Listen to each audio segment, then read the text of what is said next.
Hey guys, welcome to another episode of the StarchCast Revival with your hosts, me of course, and the lovely Legalize Tax. Say hello, buddy.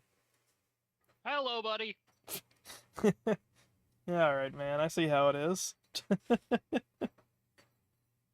Yeah, gotta keep you on your toes. However, I'm gonna respond each time. Makes sense. Gotta keep you on the toes as well with how I introduce you, even if it is semi-consistent so far. We'll see how long it lasts. Day or two at least. Yeah. So, what's on the docket for today? Even though I already know, introducing it for the audience. Alright, so today we're going to be talking about movies we've seen recently that we enjoyed. Either new movies, old movies, somewhere in the middle. Doesn't matter as long as we've seen them recently, and recently could be even the last couple weeks. I'm down to talk about it. Sounds good. I recently rewatched the entire Shrek quartet. Oh yeah, how'd that go? Uh, you know, the the movies 1, 2, and 4 still hold up as everyone pretty much agrees. Uh, In fact, I even recently saw a thing today talking about how Shrek 1 did Beauty and the Beast correctly. It was a more consistent message. Okay, So, and I guess now I'm just going to talk about Beauty and the Beast instead of Shrek for a that's second. fine. Um, if I can pull it up, I will. But it's talking about how in Beauty and the Beast, especially with Belle's very first song, she's talking about how she wants more than this provincial life, right? Mm-hmm. She and how the movie is basically about uh, a woman who rejects the small town living and family in favor of a rich monster. Uh, but he treats me so well, I'm sure she and does, or he and does, behind buddy. closed doors. What you don't see Yeah, is me doing which the big dick gesture right here. Mm-hmm. which is kind of funny considering what I believe we talked about the very first time, or didn't even talk about it, just kind of like offhand mentioned it with the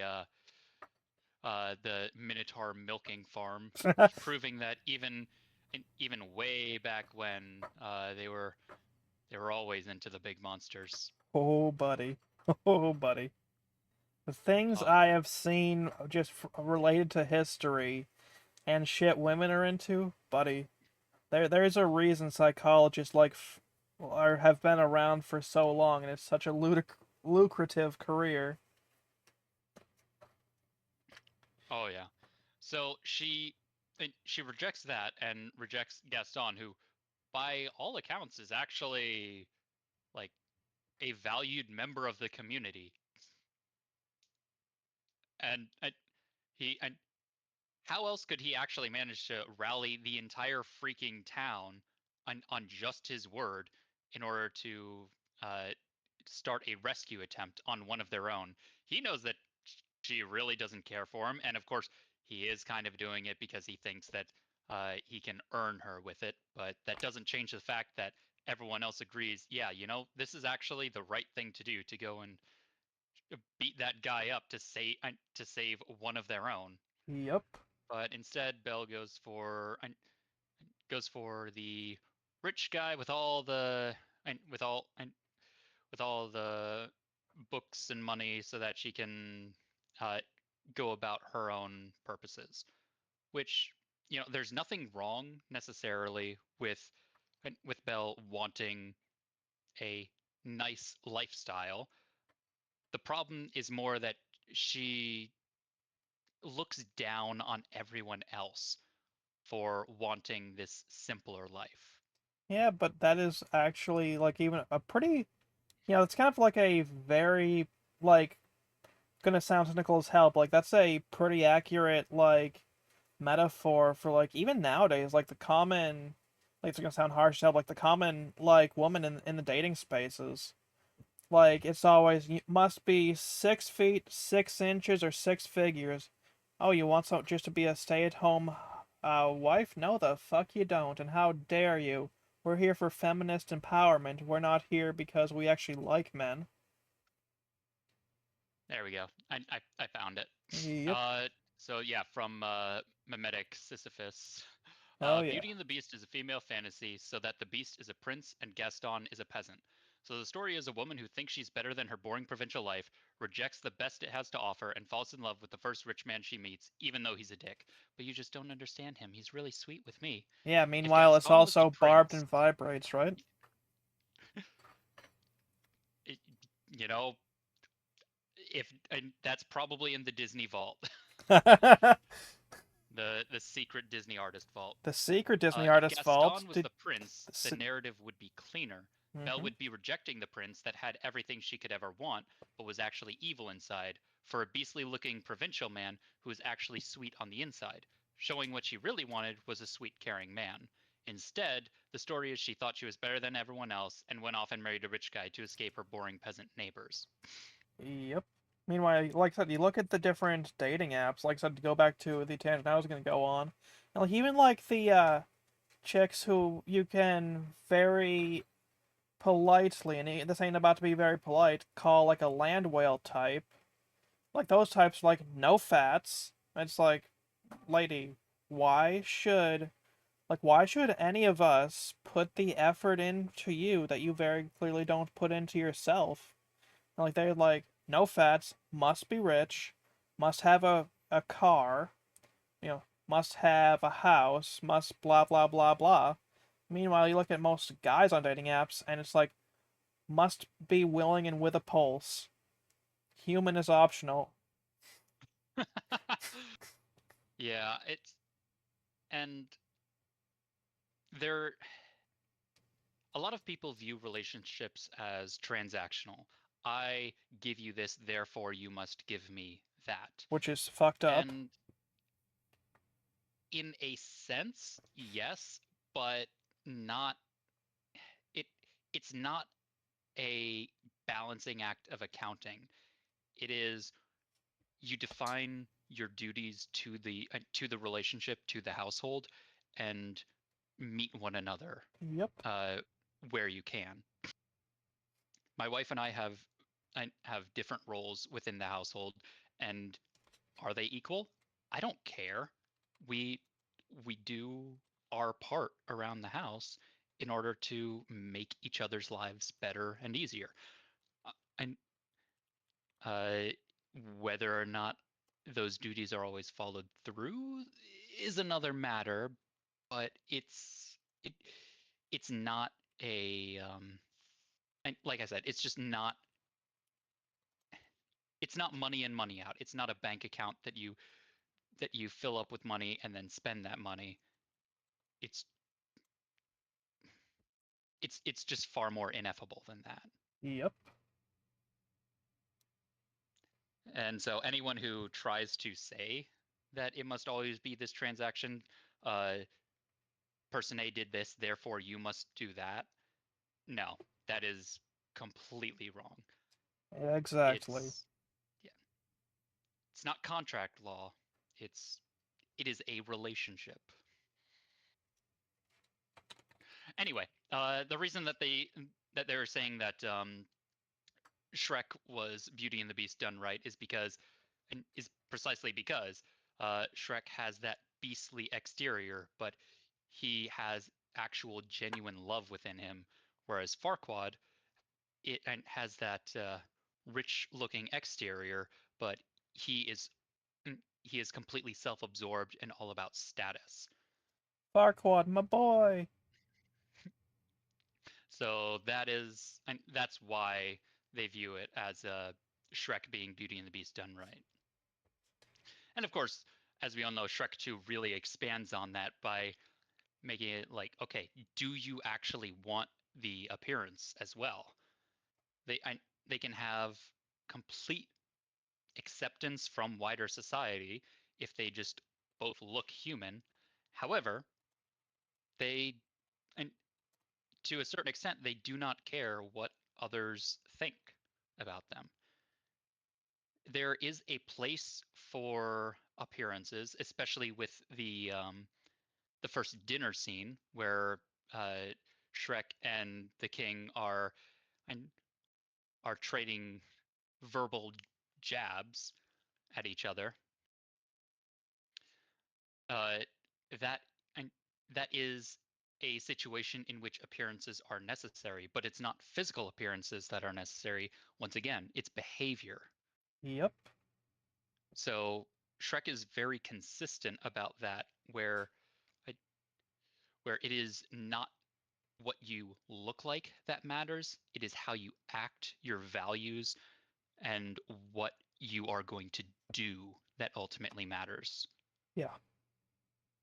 And if they were to if they were to look human at the end, it undermines that message.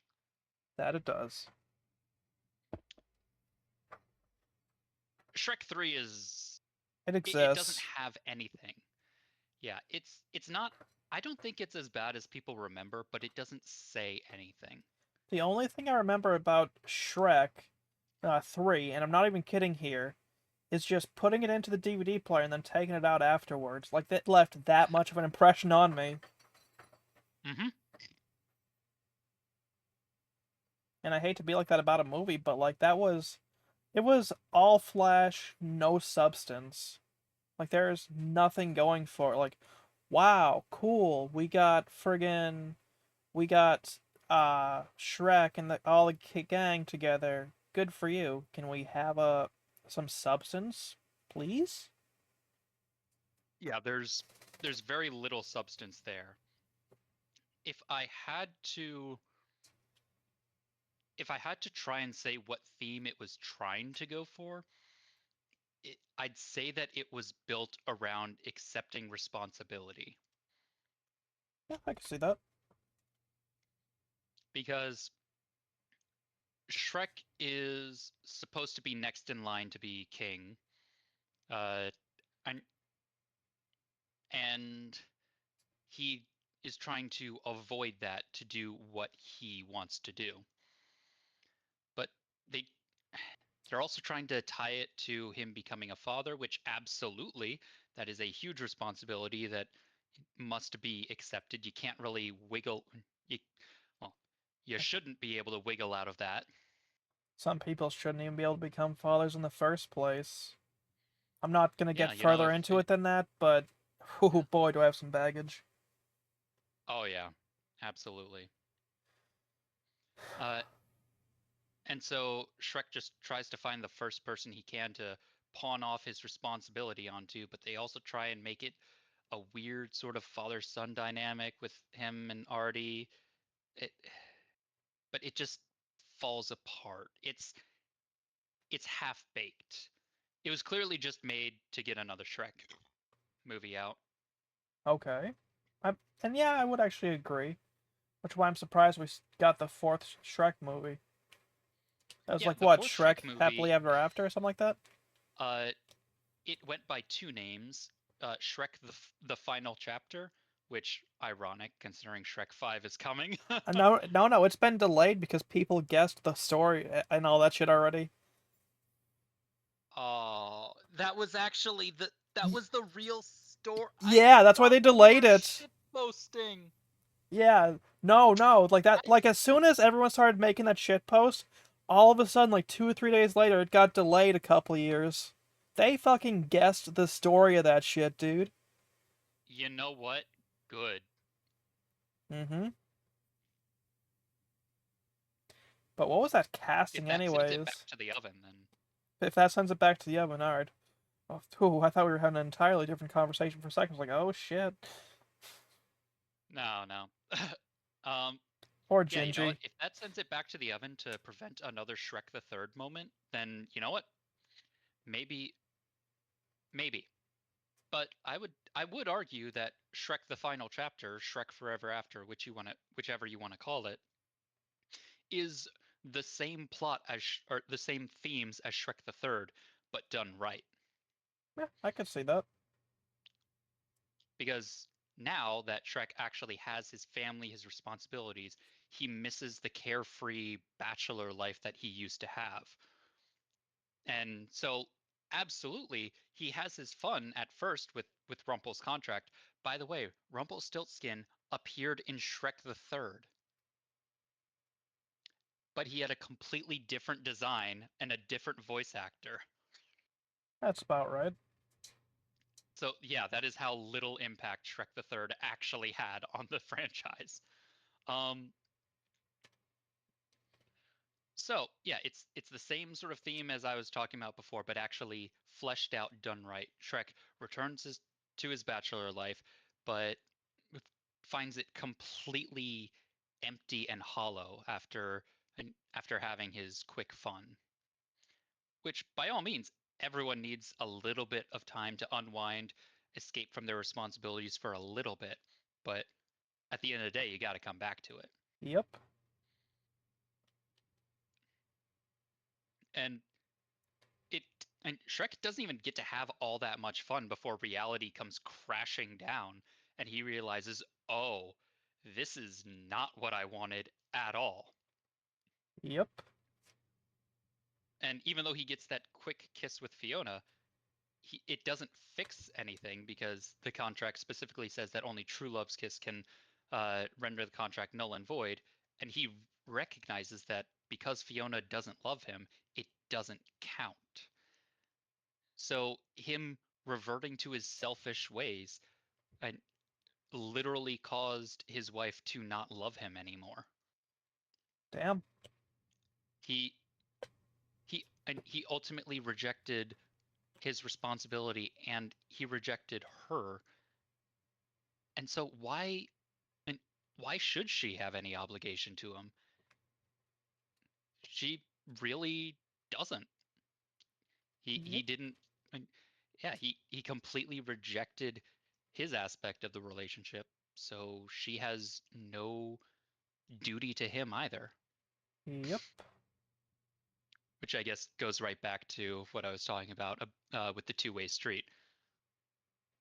It's it's not a it's not a checking account. It is building a relationship. That it is. Yeah. So I guess there's full-on review of all four Shrek movies. Ain't nothing wrong with that.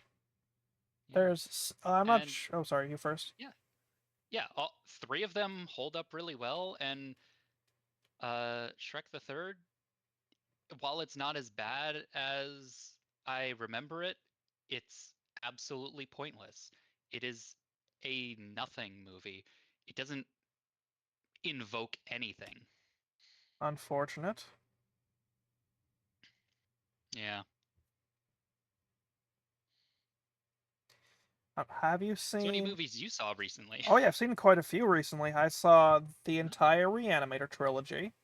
I saw Scout's Guide to the Zombie Apocalypse. I saw Deadheads, and then I saw VHS, VHS 2, and VHS Viral. I gotta say, all right. Yeah.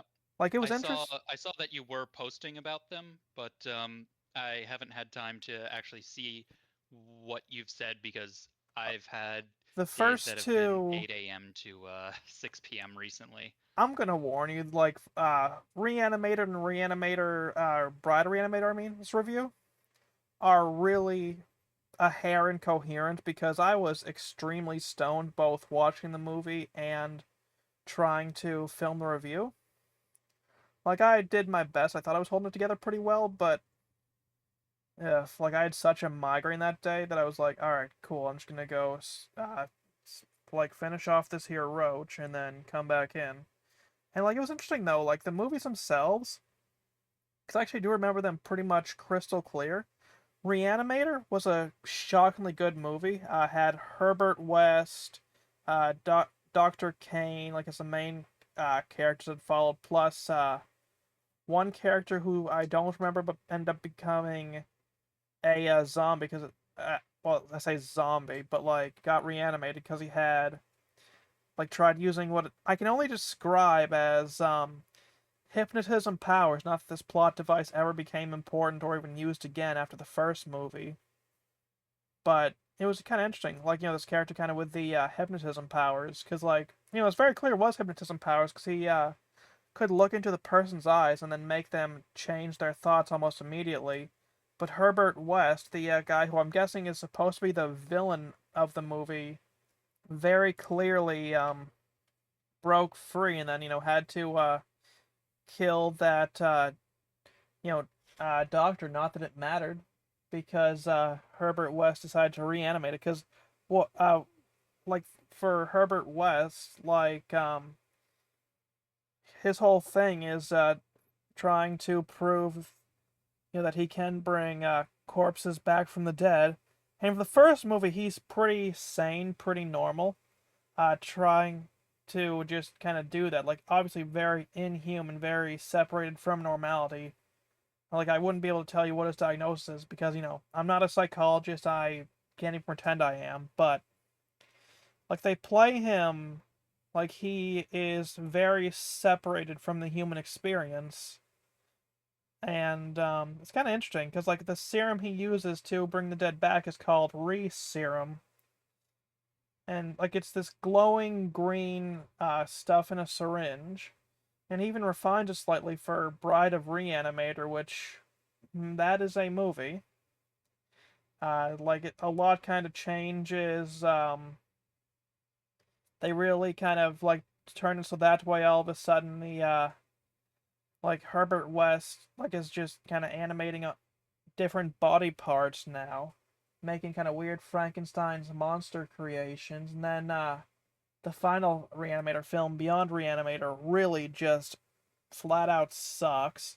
They basically just butcher the character entirely. Like, yeah, sure, you got reanimation, but instead of turning into a Reanimator film, it turns more into a just kind of a boring slasher type deal with prison riots and cool, I guess, but it is so separated from the first two movies, and the characterizations are just so butchered that I'm just like, okay.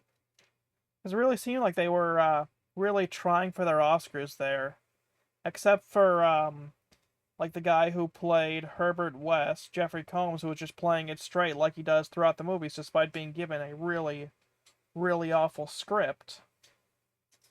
Then, like I said, I saw Scout's Guide to the Zombie Apocalypse. That was actually a pretty good movie.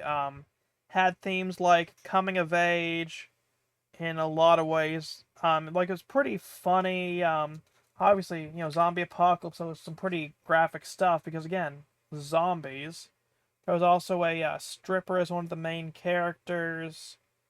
Like I said, three Boy Scouts, the main characters. There was Augie, who was a side character, and then there were two others whose names I don't remember, which I feel bad for because like it was like they were pretty like pretty good, especially for the acting, but I could not tell you the names for the life of me. But the plot itself was pretty nice. Like basically what happens is a bioweapon lab gets screwed because there's this one dumbass janitor who's really into Iggy Azalea, just to really date this movie here to 10 years ago. And Oh my. yeah, and he's going cleaning the thing, but it's also being a real dumbass with how he's cleaning, like he's moving around, dancing to the music, twerking, doing just dumb shit. And just goes into clean more the quote unquote secret area. And the scientist there just leaves a whole bunch of shit unattended, including a corpse, a corpse connected to monitors and all that stuff behind a curtain. And the janitor goes around, fucks up when he's cleaning, unhooks the corpse from life support, tries to bring it back to life by doing CPR, and his arms go through the rib cage, and it wakes up the zombie, and the dude starts getting thrown around, chucked, and obviously the scientist guy who's stuck trying to get his dollar to be accepted by the vending machine doesn't notice any of this, obviously, right?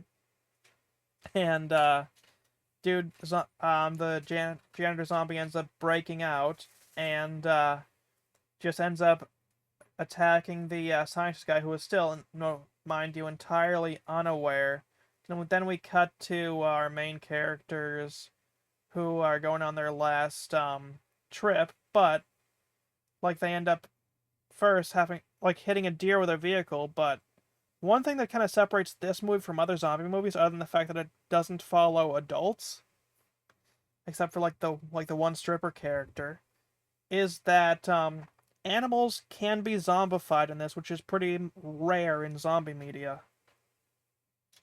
Um, but I mean, Yeah, usually it is just people. yeah, the only other ones I can think of that have zombie animals would be stuff like Return of the Living Dead, and even that was only used for what part the very first one, and even that was just the like animals cut in half and the butterflies in Unito, right?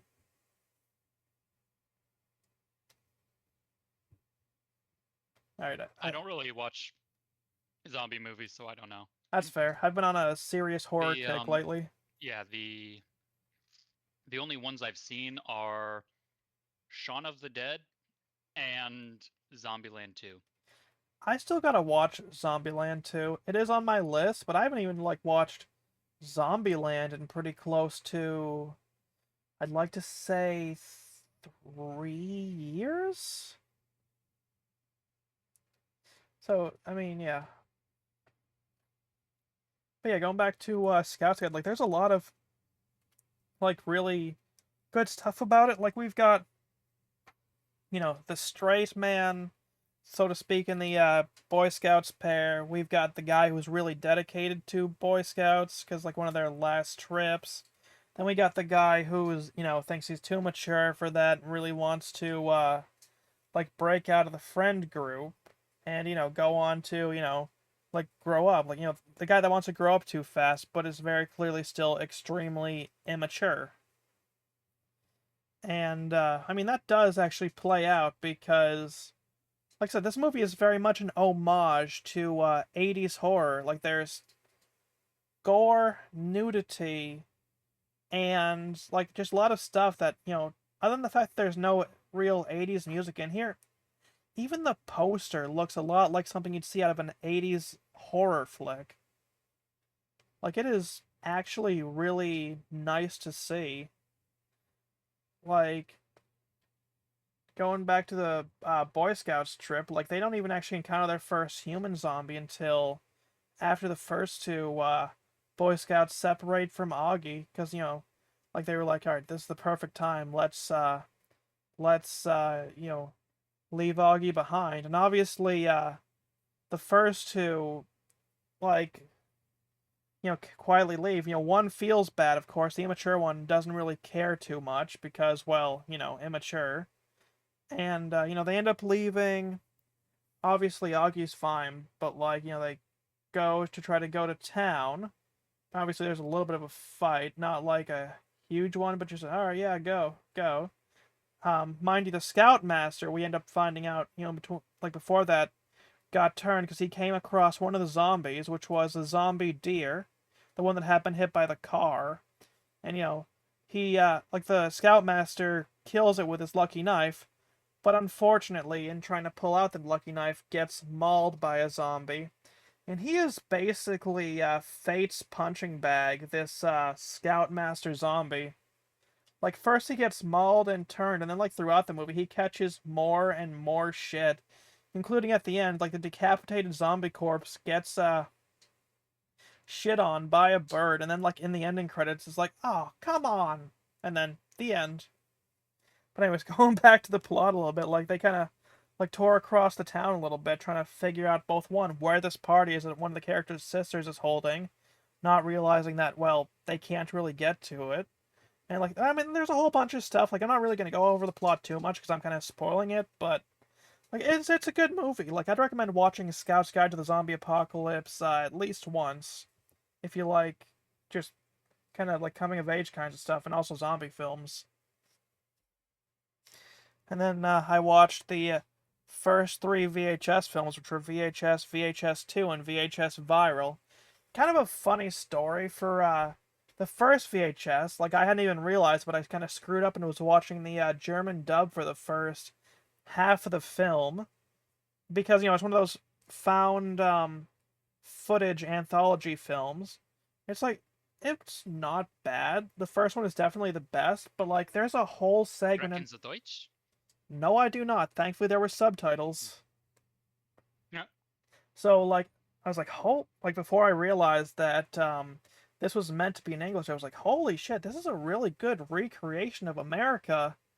And then I accidentally hit the button and realized I was back in English. I was like, oh shit, I am not rewatching the first half of the movie. Good enough. But like one of the things that really threw me off, and I was like, wow, this is a really good recreation of America, is because one of the segments, like for the found footage, has a couple with one man who is very clearly a German man who like is dating his wife who is very clearly European in some way or another, which is one of the reasons I was like, wow, this is a really good recreation of America. But like basically this guy um and his wife go on a vacation and like basically look, some kind of sinister things start happening because first he runs across this girl who kind of weirds him out. Kind of fast forward a little bit, like this person is filming them while they're asleep, and you'd think by the implication this person is watching them when they're asleep with a video camera is going to rape the woman here and possibly do something to the man, but that doesn't happen that night. Instead, she kind of does like a malicious prank of running the dude's toothbrush into the toilet, and after that, nothing really happens. I mean, obviously, at the end of the segment, something happens, which I'm not spoiling, but you really like if you're fine with very gratuitous gore and you're fine with very gratuitous nudity, then the first VHS is like actually shockingly good. But also like it's got a half a decent plot, including the whole thing of how if you find or if you watch these movies in a specific order, you disappear. Like straight up, you disappear from this plane of existence. Which I thought was kind of a neat thing, because the same thing for VHS 2, which is actually connected to the first VHS, kind of a wraparound thing, so to speak. And then there's VHS Viral, which is entirely disconnected and really inferior for it, but I mean, still follows a similar premise. Watch the things in a very specific order and you die. And it's all like it's all got supernatural shit in all the movies. And there actually is for VHS 2 and VHS Viral a couple of segments that are entirely spoken in a foreign language. For the second one, I think they're speaking Filipino in that foreign language segment, but I admit my Southeast Asian languages are not the best for me to recognize. It's either Filipino, Laotian, or Thai, I'd like to say. It's one of those three. And then for the third movie, it's the foreign language section is Spanish for the segment. Not bad though by any means those segments. But yeah, no, like as far as found footage, kind of supernatural horror kind of stuff, pretty good. But I'm kind of curious about the other VHS movies. Yeah. Kind of all I had to Definitely say. not. Yeah, yeah. Uh, Not really something I'd seen before. So yeah, I'm sorry that I didn't really have anything to add for that. You're good. I mean, the only reason I'm aware of the VHS films is because when I was a kid, I used to be a huge zombie buff, and I was like, huh, these movies look interesting. And, I never watched them. Didn't end up actually discovering the movies until about, to actually watch them until finally this year I could actually start sitting down and watching them. And, like, I've actually been pretty impressed so far. I mean, sure, it's very gratuitous gore and nudity for, like, the first one. The rest have pretty gratuitous gore anyways, but I mean, not bad, all things considered. Like, I'd recommend them if you like found footage. Hmm. Good to know. Yeah. Also, that premise of, if you watch these things in a specific order, you entirely disappear from this plane of existence, I thought was a pretty neat twist. Reverse Ring. Yeah, exactly. And Even though I've also not seen Ring. I gotta watch Ring as well. Like, speaking of found footage, I still gotta rewatch the rest of the Wreck films. Like, I've seen, like, on my rewatch, I've seen Wreck and Wreck 2, but I haven't seen Wreck 3 or Wreck 4 Apocalypse, but they are on my thing. But my biggest issue with the Wreck films is it's very clear with every film, the director and the writer completely forgets and loses the plot of what the hell he was doing with the previous films, and it is one of the films, like film series' biggest weaknesses. Because, like, for the first Wreck film, I'm not sure if you've seen these ones. I won't get too spoiler heavy if you haven't. Definitely not. Okay, so for the first Wreck film, found footage. A reporter goes to an apartment, and surprise, it's the zombie apocalypse. This, like, the Wreck Hooray! films. Oh, Yeah, like, it's the very start of the zombie apocalypse, and for Wreck, like the first one at least. Well, actually, the whole Wreck series, as opposed to the American remakes. Like, this is all done in Spain, so these are an entirely Spanish series. Pretty good. The second Wreck film, however, I seriously dislike because they changed it from zombie apocalypse to, oh yeah, no, it's not zombies, fucking demons now. And then they throw it all away with the next one, and then the fourth one, it's shitty parasites and aliens.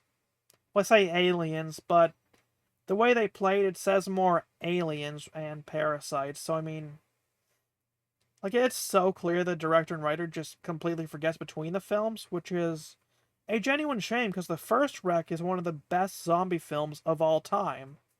But Wreck 2, where they lose the plot and do all this stuff, it's like, nah. Then Wreck 3 happens and it's very far removed, and then Wreck 4 happens even more farther removed. But the American remake of Wreck Quarantine is actually really, really good. Then the sequel, Quarantine 2 Terminal, is actually okay as well.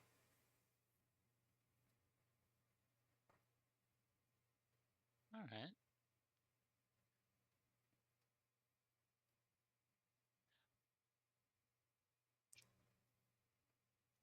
Any other films you've You know, seen I, recently? I, Oh, sorry. uh, I, I really should go to the movie theater more because thinking about it, the last movie that I actually saw in theaters was freaking Sonic the Hedgehog 3 with my wife. The last movie I saw in theaters was Beetlejuice with my mother.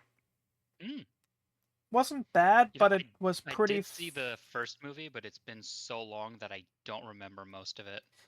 Beetlejuice is pretty far removed in a lot of ways from the first Beetlejuice, but it's not bad. Like, still like a Huh. solid kind of movie. I like a lot of what they do with the visuals and whatnot. Like, Tim Burton is clearly still at his best. Well, that's good to hear. Like, even bringing in like the modern folks like Jenna Ortega, it's not bad, but man, I am really not a fan of some of the characterizations. Like, I'm not going to spoil it, but I'd say, if you like Beetlejuice, you'll need to watch the second one, but either way. Like, prior to that, though, I'd seen Oppenheimer in theaters, and then before that had been like, pardon me, sorry, I don't know, 10 years, give or take? Oh man, yeah, I wasn't able to. What year was Oppenheimer again? Was that I believe that was like 23? 22, I think? When was Oppenheimer in theaters? 2023. Yep, 23. Yeah, yeah, unfortunately, man, I had to work um during that release time. So a lot of the people that I worked with got to have the full Barbenheimer experience, Oh but man, some of the unfortunately, outfits people yeah. had were just very visible. Oh dear. Yeah. Like, all I'm saying is they would not look out of place on a Doctor Hook album cover, or like out of place being described in a Doctor Hook song. Yeah, unfortunately, I had to work that day, so I wasn't able to get a free shift to go out see that, but everyone else that I worked with ended up getting that bit of time. Like it's a Uh, great movie, but yeah, man, does it I was in outstay its Australia. welcome. Oh, okay. Like Yeah, I could have Oppenheimer's seen it in Australian theaters. fair enough. Like it's a good film, but it really, really outstays its welcome in the last hour. Like it, Mm. like it's a good film, especially getting to see the like how the Trinity test. But man, as much as I liked the movie, like I said, it really outstays its welcome. Like Christopher Wasn't Nolan, there like already a movie about the building of the atomic bomb long before Oppenheimer though? maybe, but I don't know. Like I genuinely don't. Because I don't really watch too many movies for the most part. 'Cause, I just usually don't have the time. So it's like this was actually nice, like to see in theaters. Because like I had a friend who actually straight up brought me to the theater to see the film. Kind of parted ways a while ago, and I hope the dude's doing all right in life. But I mean, shit, like it was interesting. Let's see. Could be the movie Fat Man and Little Boy. I that must be pretty old. Uh, let's see. In 89. Oh, so not actually all that old. Okay. That's almost 40 years old. That's I'd probably call it pretty old. I mean, I fair, did but like the reason see. I'm saying it's not old is because like a lot of the movies like from the 80s are still, fondly talked about even by people in my generation. Like even though they're like old in terms of age, like they're not old in terms of outside its welcome. Like that's more what I mean, but like not very old, if that makes sense. Mm, Like it's still culturally relevant. yeah. I it's not the movie that I was thinking of. Because I did see one of them, but I just can't remember what it's. Manhattan Project 86? No, probably not. Yeah, I can't remember what movie I'm thinking of. Um yeah. No problem. Yeah, if you want to continue with talking about Oppenheimer, sorry I got off on that tangent. No, you're good. Like my biggest issue with Oppenheimer is it is longer than it needs to be by, like I said, about an hour. Like it's like oh, I get it is nice that the movie kind of ties itself back together to the beginning and whatnot. At the same time, like I said, it really outstays its welcome. At some point, you're like, "Holy shit, is this movie going to get over?" Like, I got much more important things to do. Cause like, don't get me wrong, there's a good chunk that is actually really good, really great to watch, very enthralling. But at the same time, it's like, wow, really, this is what we're doing now. Like it's kind of a shame because like Oppenheimer is, one of those films.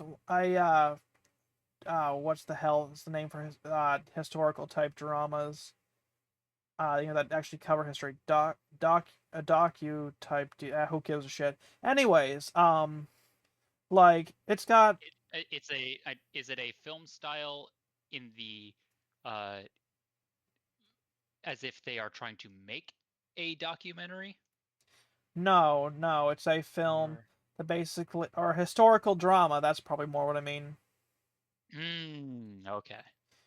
Like it's very interesting to see because it basically like tries to do as accurate as it can to the different people. So like Oppenheimer himself, some of the folks who influenced him. I guess the trial itself, and all that kind of stuff. But like at the same time, it's like, well, I mean that's cool and all. It's nice to see the film get tied back together. But like, there's a reason that people only really talked about Oppenheimer for that short stretch of time in 2023. And I know this is gonna sound harsh. People are like, nah, dude, Barbenheimer sweep. It's cool, right?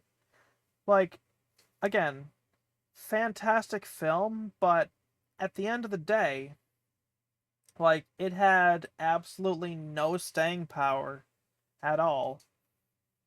Because, like I said, it had a lot going for it in between the very striking visuals, the glimpse into what the director thought the mind of Robert J. Oppenheimer was like, and then just like how he like really thought it was kind of all like way For back. the record, Oppenheimer was a little bitch. Oh, He was a exactly, whiny nah, little bitch. for real. For I am become death, destroyer of worlds. Yeah, okay, buddy.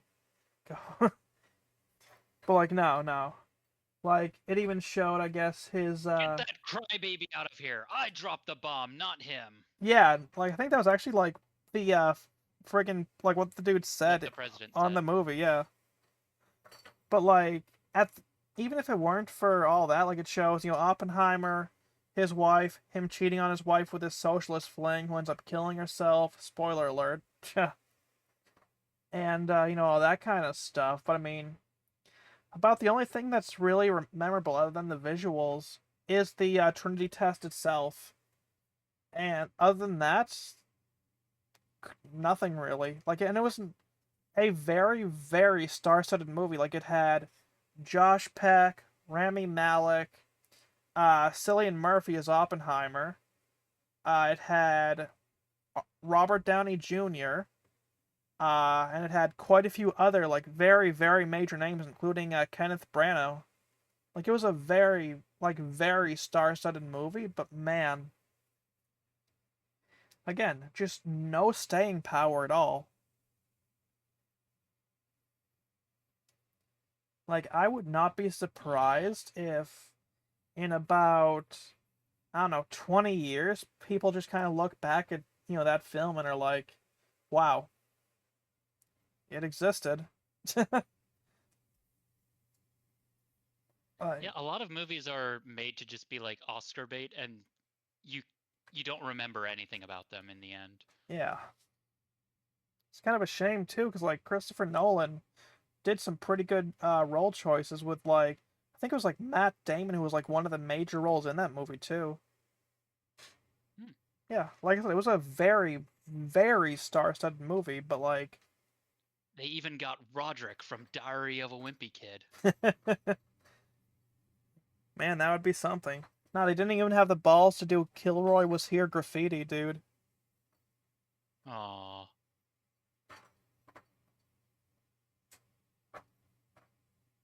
But yeah, Oscar bait's actually a pretty good way to put it, which is a shame, but it is what it is, as they say. Yeah.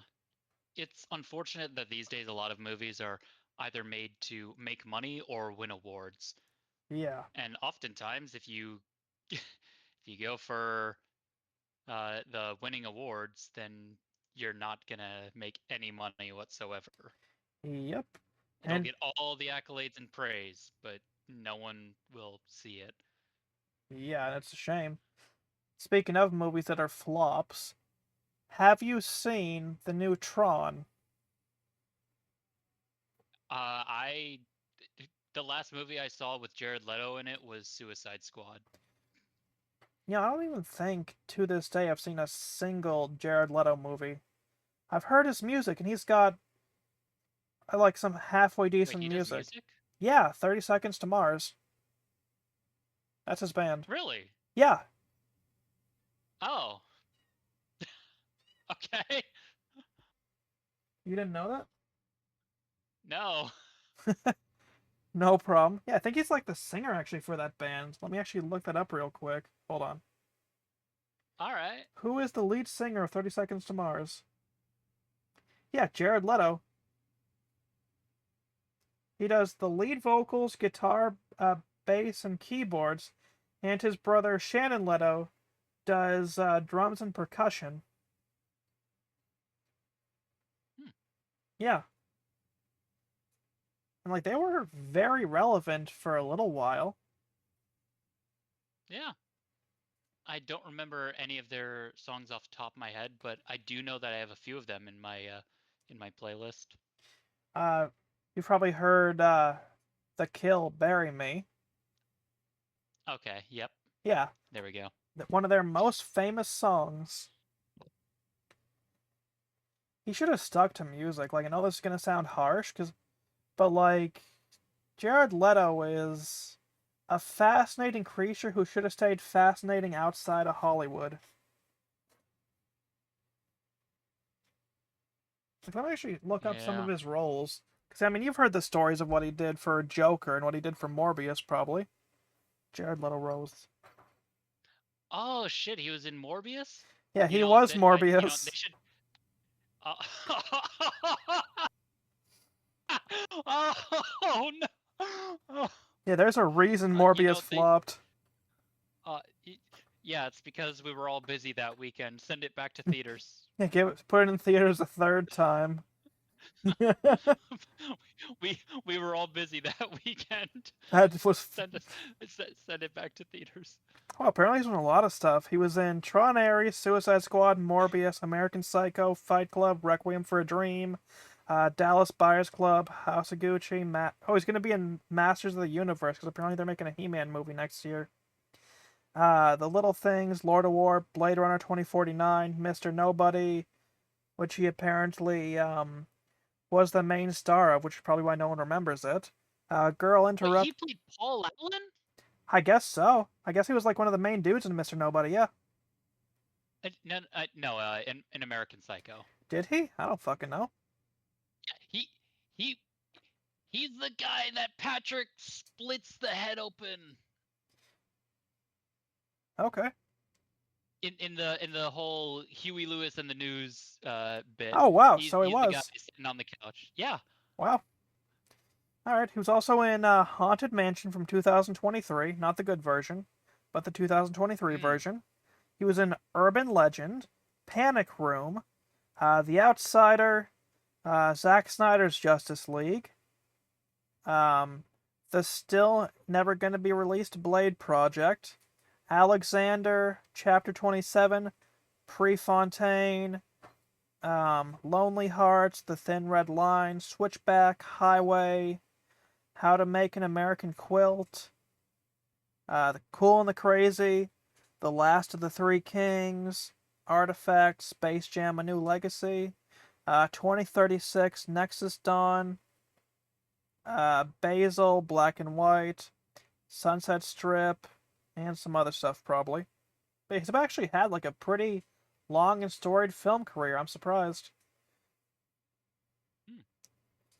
Wonder why I decided to turn crazy uh, with the Joker and just kind of stayed crazy.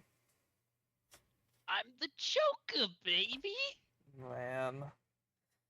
Man. Lordy. Yeah. I Okay, yeah, that's what I was thinking. Like, it is wild that Disney made two movies, uh, franchises, if you want to call them that, off of just rides that they had at their theme parks. Yeah. We're talking Haunted And like, Mansion. Um, which yeah, for yeah, that's the one that didn't really go anywhere. But then Pirates of the Caribbean, Pirates of the Caribbean was awesome until they decided to yeah, butcher it with the third onwards. the third, Well, on Stranger Tides, yeah. Oh no, sorry, the fourth that's the onwards. fourth. Sorry, the fourth onward. At World's End was okay. Yeah, you know what? I will say on Stranger Tides is it is a 7 out of 10 movie, but the rest of the trilogy was an 8 out of 10 at worst. Yeah, like It is a slight dip, but it's still a solid movie, and Spain was absolutely based in that movie. On Stranger Tides was the last movie I saw in theaters prior to Oppenheimer because the local theater had closed. Well, actually, I say the last movie, but it was either Skyfall or it was On Stranger Tides. I'm not sure which one actually came out first. whichever one Hmm. was in theaters last was the last movie I saw in theaters before Oppenheimer. All right. Yeah. But I will say that the first four Pirates of the Caribbean movies are worth it. I would agree. I'm just not really a huge fan of On Stranger Tides. I mean, it's better than Dead Yeah. Men Tell No Tales, but again, that's a Oh very yeah. low bar. Yeah. That one is like I don't even remember most of it, so I can't even give it a proper rating. 2 out of But 10. It's that I, bad. It is irredeemable, oof, oof. incoherent. Yeah, Stranger Tides, it it has everything going for it. It just it just kind of missteps in the middle of the movie. It missteps for the big chunk of the movie. Pretty darn good intro, pretty darn good and ending, but the middle is just you're almost there. And that's why I think it it's an okay movie. It's just not a good movie. Yeah. It's kind of a shame, too, because those mermaids, man. Yeah. There's a reason so many I, pirates lost their lives, and I understand. for the fishacy. Look, man, as long as it ain't stank, I suppose I'll enter that port. uh but yeah, it's interesting and how there were two different rides that spawned film franchises from Disney. Yep. And they both ended up taking wildly different directions. One was just completely and utterly forgettable, and then the other one had a pretty good rise and then just burned. It's interesting though, because people say forgettable, but the people do look back semi-fondly on the Eddie Murphy Haunted Mansion movie. It's the Yeah, 2023 movie that people hate, understandably yeah, so. the Eddie Murphy one isn't bad. It's just it's like Stranger Tides Yeah, in that it's okay, but it's not strongly memorable. The only reason Stranger Tides is at all memorable is because of the three movies which preceded it. I was gonna say the mermaids, but yeah, those work too. Yeah, but I mean that got butts in theaters, Indeed. whereas Haunted Mansion was just kind of on its own. Which is interesting because Eddie Murphy went on to around that same time do the Doctor Dolittle films, and Oh, like I like oh those. yeah, those were great. Kind of a shame that the later ones were pretty mediocre. And then apparently there had been one prior to Eddie Murphy back in I think the 60s or so. Oh, Yeah, and then after that, we didn't get any more Doctor Dolittle kind of stuff until Robert Downey Jr. did his post Iron Man I say post Iron Man, but I mean his whole post Marvel movie kind of thing. 'Cause he did what I mean we Doctor can't call it post Marvel anymore. It should just be post Iron Man yeah, because or now he's post Doctor Endgame. Doom. Yeah, I am expecting Endgame to be just so bad. If I'm honest, not Endgame. No, I'm expecting Doomsday. Doomsday to just be so bad. I fully expect Yeah, that it's gonna be forgettable. they was building up Kang, We and then and then Jonathan Majors had the scandal. look, man. Sometimes the bitch need correction. This is a joke, chat. This is a joke. I'm just gonna point out this is a joke. But yeah, no, You know, the show Lovecraft Country was actually pretty all right. yeah, it was. But The unfortunately, the Jonathan ending was Majors. kind of Yeah, yeah, the ending was kind of it left a bad taste, but the rest of the show I thought was pretty darn good. Lovecraft Country was pretty decent. It is just a shame Jonathan Majors decided equal lefts and rights were more important than a healthy marriage. Yeah. I mean and you know what? He got crucified for it. Rightfully so. You don't do that shit. But Yeah. Speaking of not doing that shit, you know how I've mentioned that I got, issues with my father, right? Yeah. Guess who I found out moved a couple towns over from me recently? Oh, Jonathan Majors. That would be interesting at least. No, no, instead Yeah. yeah, no, no, instead the sperm donor did. And Hmm. oh boy, I mean, like he works actually not too far off from me too. So I mean, I'm like, fuck. Cause like, worst part is I didn't even find this out until like the mother of my half sister ended up letting my mom know, even though the mother of my stepsister knew about like for a month or so, give or take. And I mean that made me lose like the last modicum of respect I had for the mother of my half sister. Hence why she's got the long-winded title and not me just calling her, stepma or some crap like that. Yeah. Like, man, what a shit show. And good lord, ugh, man. Well, anyways, another subjects, other movies we've seen. Uh, a movie that I wish I saw in theaters, because I think it really deserved an extra like 20 bucks at the box office was the freaking Dungeons and Dragons No Honor Among Thieves movie. That movie should have done better than it did, but between the terrible timing of its release, would and also just the fact that they really didn't advertise it anywhere near as well as they should have. Unfortunately, that movie was always gonna flop. Like, I'm sorry to anyone who's like, Yeah. yeah, like this movie like shouldn't have flopped. Unfortunately, between the terrible release timing, they should have released it to coincide with Baldur's Gate 3.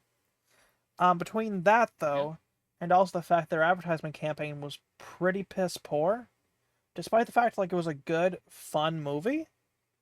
Unfortunately, it was never going to like succeed. Unfortunately, Yeah. It and it was actually very respectful of Forgotten Realms lore. Like it got so much right that uh that I only found out later on as well, because it is just packed with tiny details. yeah, and So it's they knew their it is a great movie, not just because it's serviceable for people who just want a popcorn flick, but because it rewards you for actually knowing some of the finer details. They don't alienate you if you don't know them, but if you do know them, it's like, oh, they did their homework. mm-hmm. And I think that is the best way for any sort of adaptation or new entry to bring people in is it it rather than a lot of media today, games, movies, books, whatever, that that crap on everything that came before because they don't want to alienate new people. No, if you respect what came before, then when the new people come in from you just making a good product, then they're also going to see all this other stuff and want to know more. Would you like to know more? Desire to know more intensifies, indeed. And then you can sell your backlog to them as well. This movie's actually one of It the is wild reasons. how companies just Oh, sorry. miss the fact that you can sell your backlog to new fans. Yep. Like this movie though is like one of the reasons why I'm still a huge fan of Christopher Pine, I believe the actor's name is. He's the one who played the bard in Yep. the movie. Yep. Because he's done like genuinely like a lot of really, really good movies like that are adaptations that pay pretty good attention to details.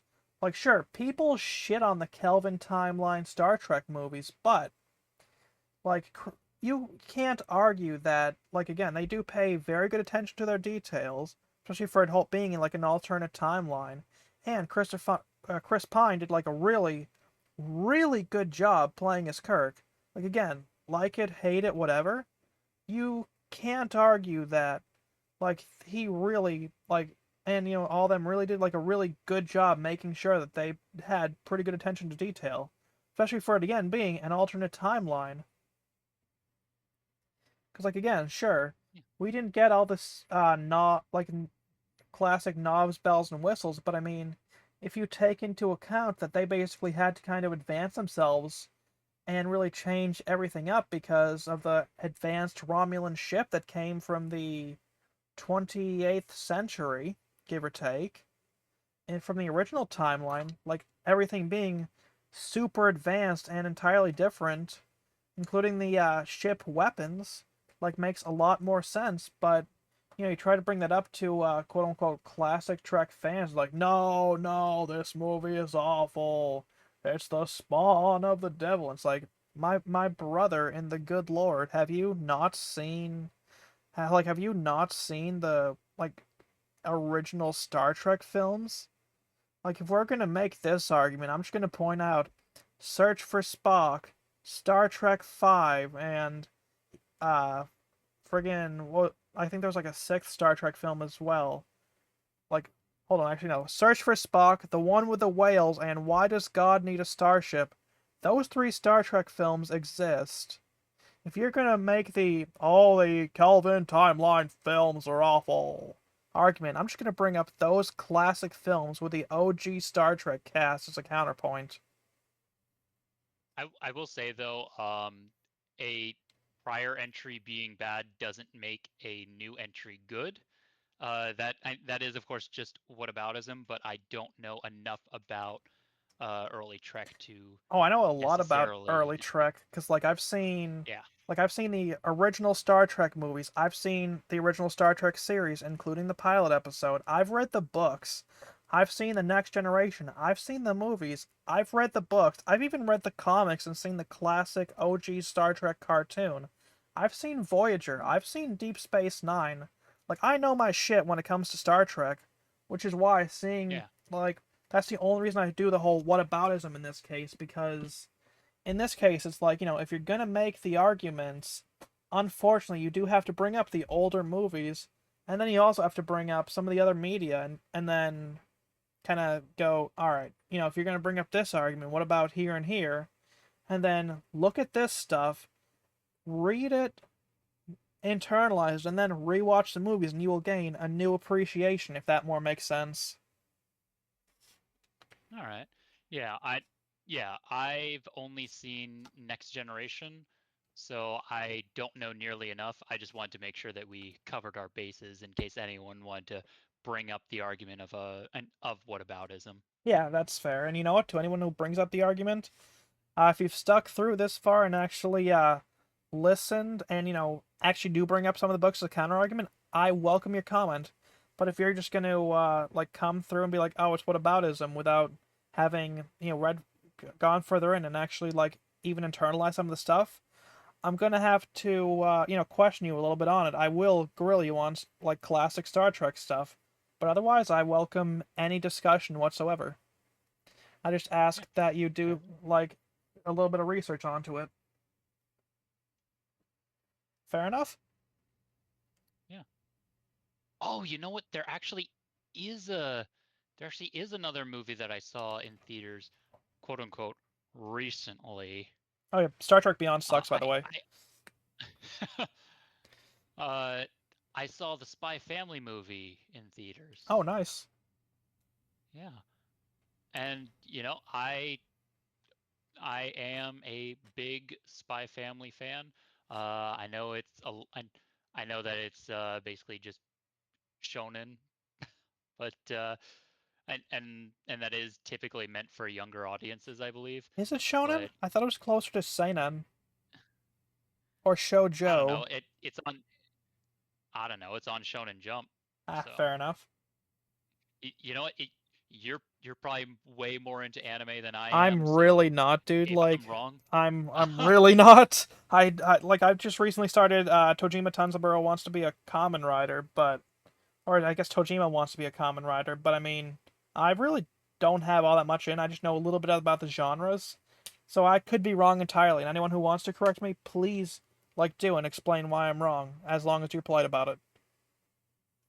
Yeah, but yeah, I saw the movie and I really liked it.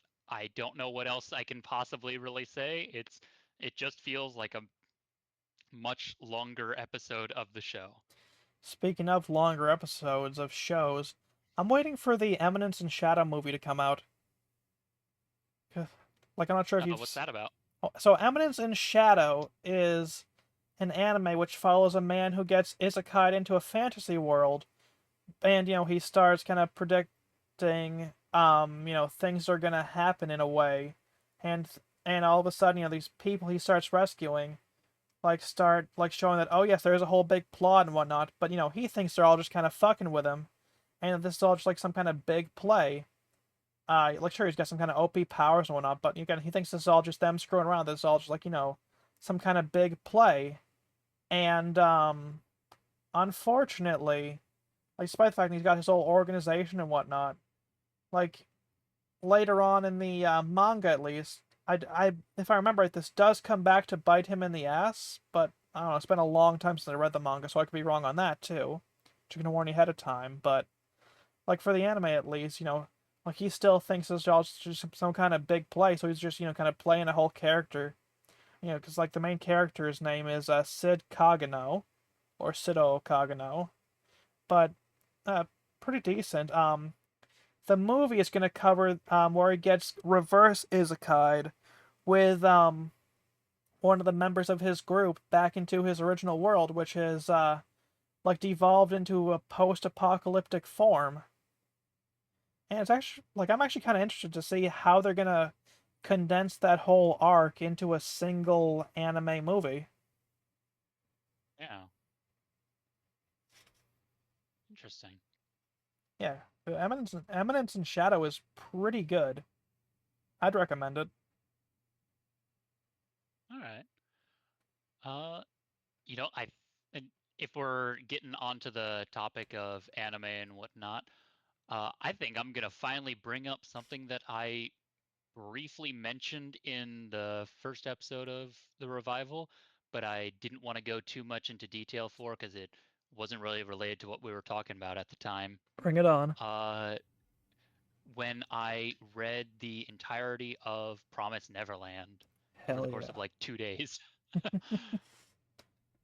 um, so, it, for anyone who does not know, Promise Neverland is about a bunch of kids who live in an orphanage, and they find out that they are actually being raised as cattle to be eaten by demons. Side note: Soylent Green is people. Sorry. Hey, you know what? They're a different species. It doesn't really count. uh, and so they need to figure out how to first escape the orphanage, and then two, figure out what the fuck the world is like and how to, survive, Yep. how to not be slaughtered and eaten, which I think is a reasonable goal for children to have. Yeah, I'd say so. Um, I I've only seen the first season of the anime produced because I've been told to not watch the second season because apparently it skips over some like a pretty darn important arc including various characters that just don't exist anymore. So I have no idea how the heck they managed to square any circles by skipping that entire arc. It's wild. Sounds it. Um, yeah. So as it turns out, the demons, when they eat something, they it is you are what you eat. So they take on aspects of whatever it is they eat. Okay. And so humans, being the most intelligent creatures around, when demons would eat them, they would become more and more intelligent. I see. So that's why, yeah, demons, having figured that out, decide to cultivate humans to eat so that they can take on more and more aspects of man. Uh, However, that also makes their population explode, and there aren't really enough humans to enough like good human stock to eat. So they actually need intelligent humans to be able to eat if they're going to increase their intelligence. Otherwise, they just become like the lowest common denominator of person. Oh no, So India. Sorry. there are like human factory farms where you can barely even consider those within them to be people. They don't understand language. They just exist with tubes feeding them slop all day so that they can be eaten by the poorer demons.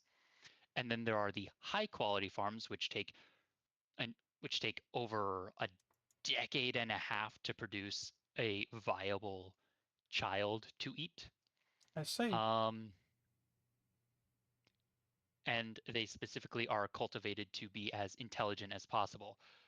But of course, that's where our protagonists are from, because now that there are these really hyper intelligent children that were specifically made to be as intelligent as possible, of course they're going to figure out what's going on. Yep. Um, as it turns out, there have been multiple escapes over the course of however long these people have, and however long the world has been as it was. Um, and the reason for it is because demons and humans used to coexist on Earth uh, until they got into a big battle between one another, and they struck a deal where they gave up, where the humans gave up essentially a whole bunch of prisoners that they deemed lesser and over to the demons, and the demons napped off back to their own world, and the humans got to live. The rest of the humans got to live without them. Okay. It's selling your own kind into slavery so that you can stop uh, the arms race in war. Some people felt guilty about it afterward and deemed to and and took it upon themselves to try and undo the damage previously done. It is definitely an easy deal to make in the moment because oh you think you're facing extinction, but then afterwards you realize just how fucked up it is, and it's like okay, you know what, this was not a good idea. We need to try and undo the damage we did without going back to how terrible things were before as well. Yeah. It's I like it because it is that sort of the recurring theme within the entire work is pragmatism versus idealism. The the humans, when they made that original deal, were being extremely pragmatic. They could not fulfill their ideals because that would probably lead to extinction. So yeah, it is a horrible thing that they did, but in the moment, that seemed to be the only way forward. And now that they've bought themselves some time with pragmatism, they can work on they can work on idealism. They can work on they gave themselves breathing room to try and make the world as they would like it rather than how it is, which I think is pretty darn good. Yeah. It it shows the shitty deals that kind of have to be made, Agreed. and there are a few characters which greatly embody this sort of pragmatism versus idealism. There's the redheaded girl. I dang, what's her name? Emma, I think, who represents idealism the most. She's the one who the others always have to convince, like, hey, look, we can't have everything we want. We're we are going to have to make some pretty crappy deals if we're even going to survive. Emma wants to like when they're doing their initial escape from the orphanage, she wants to take all the kids to include even the babies Which is kind there. of foolish and incredibly Absolutely, short that's what. sighted. Yeah, and you can see where she's coming from because, like, yeah, you don't want to leave babies behind to be eaten by demons, but like, if you can't secure your own oxygen mask, you're all gonna die anyway. Yep. And uh, Norman, the white-haired boy, uh, he is the one who tries to balance Emma's idealism with the next guy I'll talk about, his pragmatism. He sees the need to make those short-term deals, but he also wants to continue working for idealism in the end. And I forget the name of the black-haired boy. Uh, that's gonna bother me for a little bit. But anyway, he is the pure pragmatist. He's only focused on the immediate term. I want to get out. He's more than happy to sacrifice himself in order to. Uh, he's fine being the pragmatic self-sacrifice to get everyone else out, but he doesn't want it to be wasted. Yep. So uh, he's like, hey, if you're gonna do this escape, I'm happy to stay behind as the sacrifice to give all of you the window that you need. But if you're just gonna do something really stupid, like try and take everyone, then I'm not even gonna help because you're all just gonna doom yourselves and I'm gonna die for nothing. Yep. So the dynamic between the three is pretty darn good. Um, let's see. Eventually, Norman does get captured. So that the guy to balance the idealism versus pragmatism is just gone for a while, presumed dead. Uh,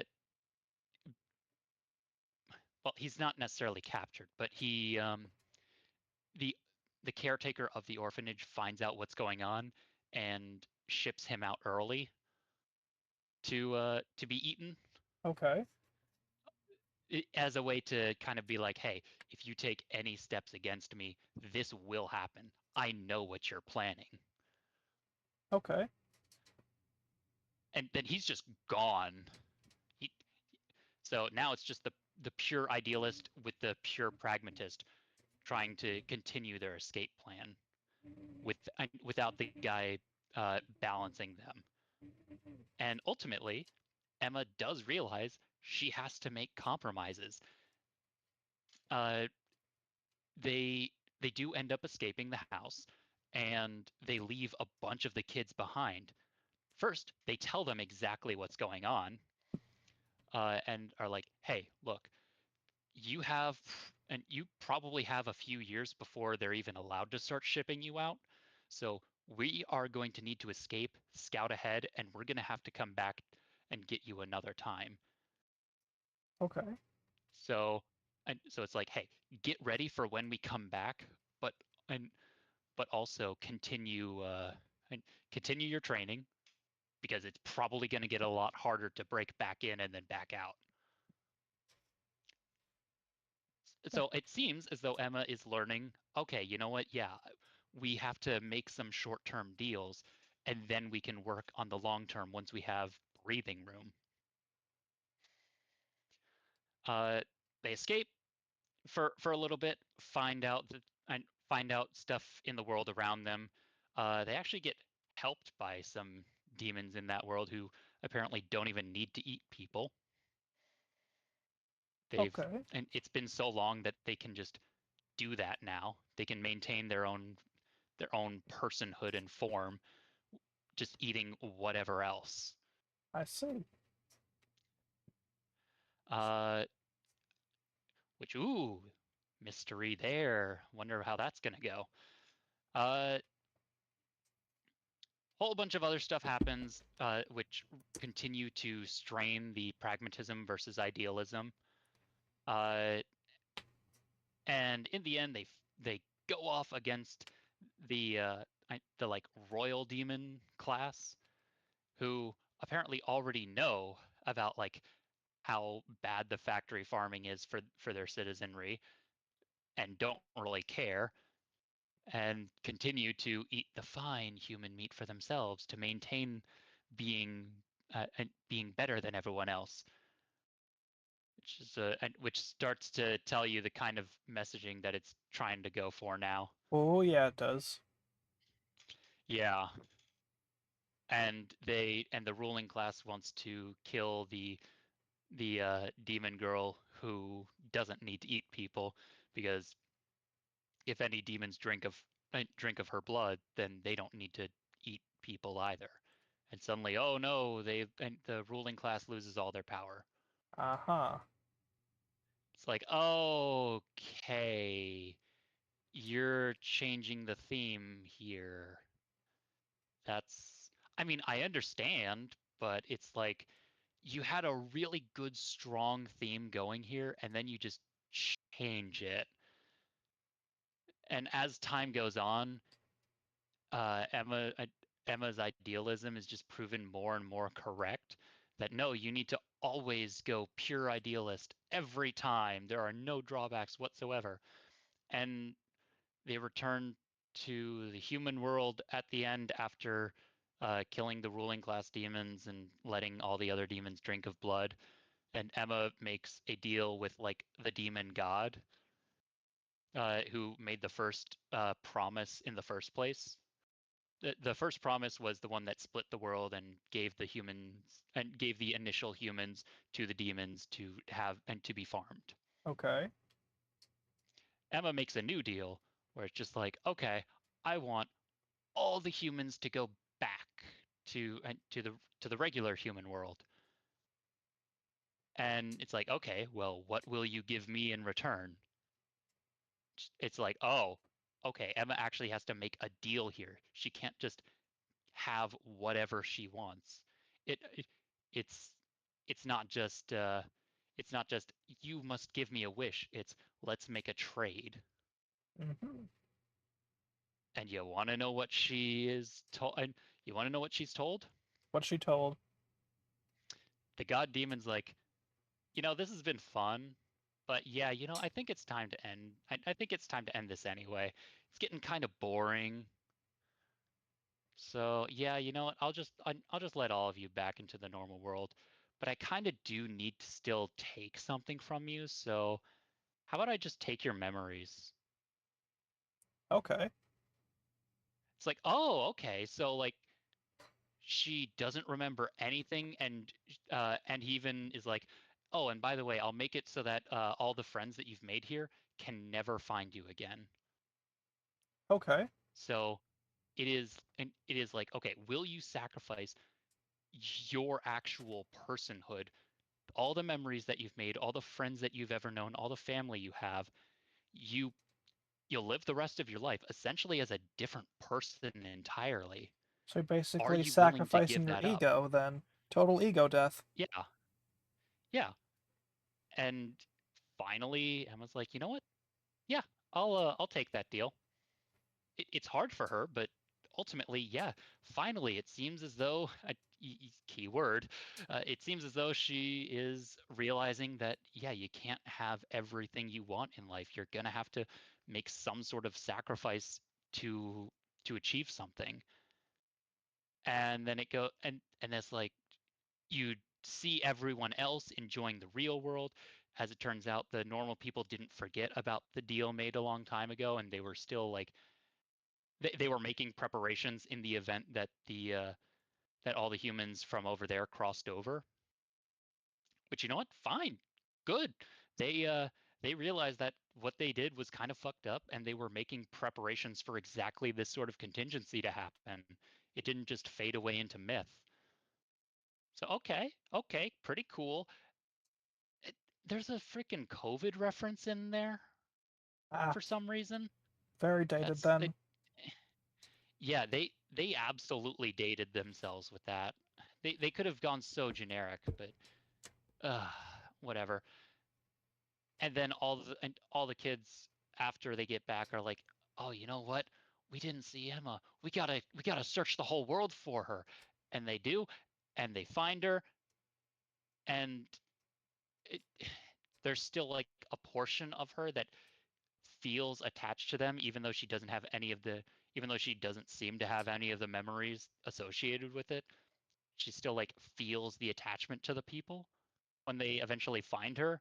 Hold And on a it's like, second. okay, so, So you're saying that they found her even though the deal said they shouldn't be able to at all? yes, I take it that becomes relevant. this is the very ending. Oh, okay. Nothing. No, this is the end of the entire manga. Nothing else was published after it. They find her, and she feels attached to them, but she doesn't really know why. And they just tell her everything that happened. And I guess that they all live happily ever after. Okay. So you can see why I really liked it at the start, and then at the very end, it feels like he just fumbled it. Well, I mean, considering everything that happened around that time, it is understandable that he would just fumble. Yeah,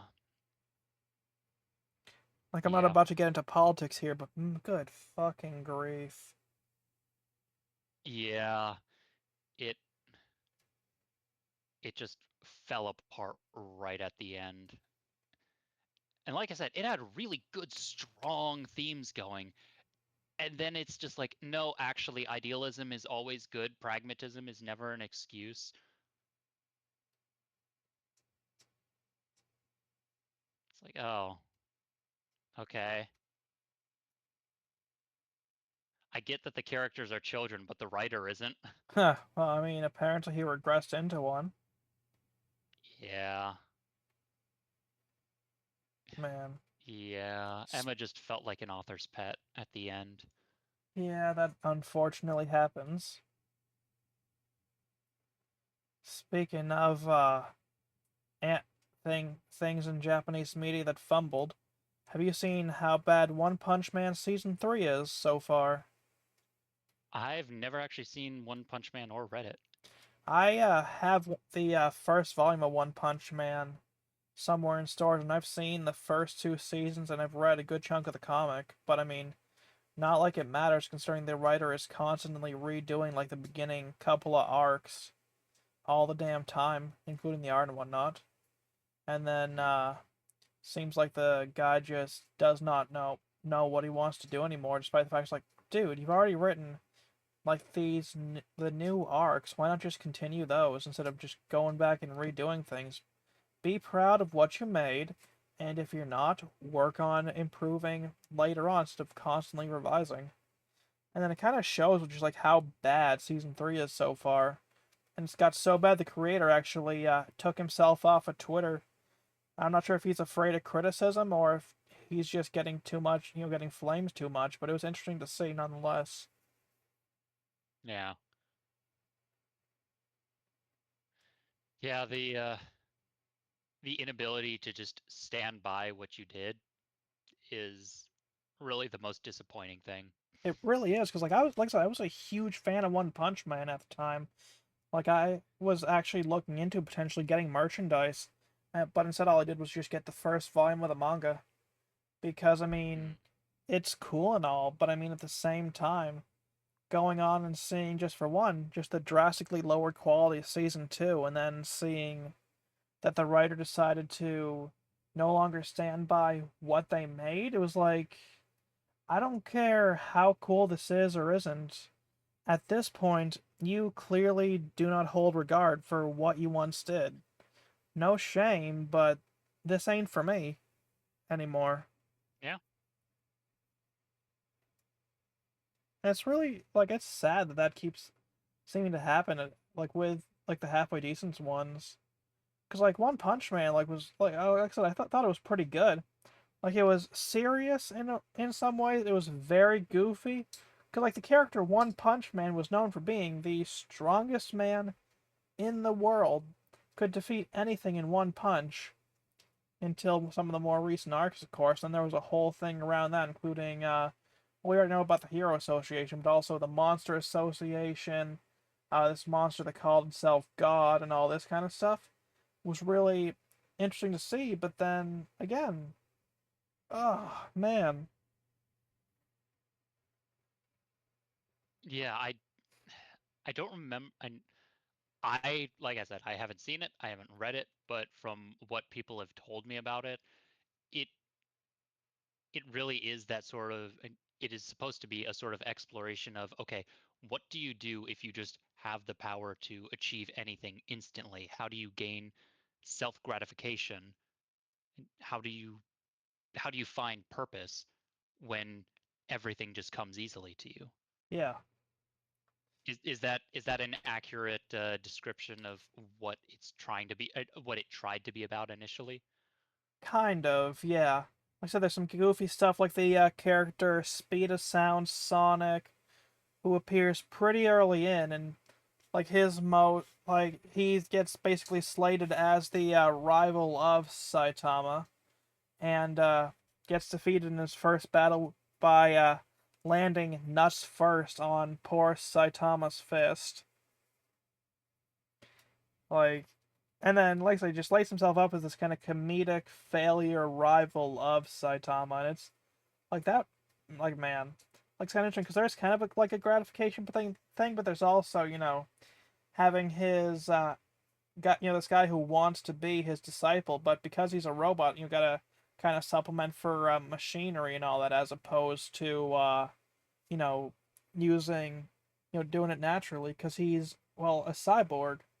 And then like there's just so much stuff that comes up, including like how all these people are jealous. Well, some are jealous, some are like, nah, you're low rank, caped baldy. I want you to be part of my team, like my B team or whatever, and he, like very slowly climbs up the ranks. Because like he did good on the combat test, but because he failed the writing portions and whatnot, because I guess he's pretty like unintelligent in some ways, that he just he was pretty low rank, just like very slowly he's climbing up the ranks. Like there's like some pretty interesting threats he's come up against, all of which, until certain arcs in the comics at least, were pretty weak.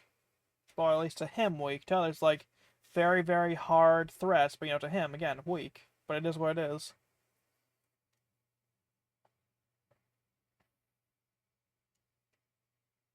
Sorry, I'm just, man. No, all good. I like I said, I just didn't really have, I didn't really have too much knowledge of it, so I didn't feel I could have anything to add, especially because like I went off on Promise Neverland for a long time. Didn't really go that long, dude. Like, it was nice to hear, though, anyways.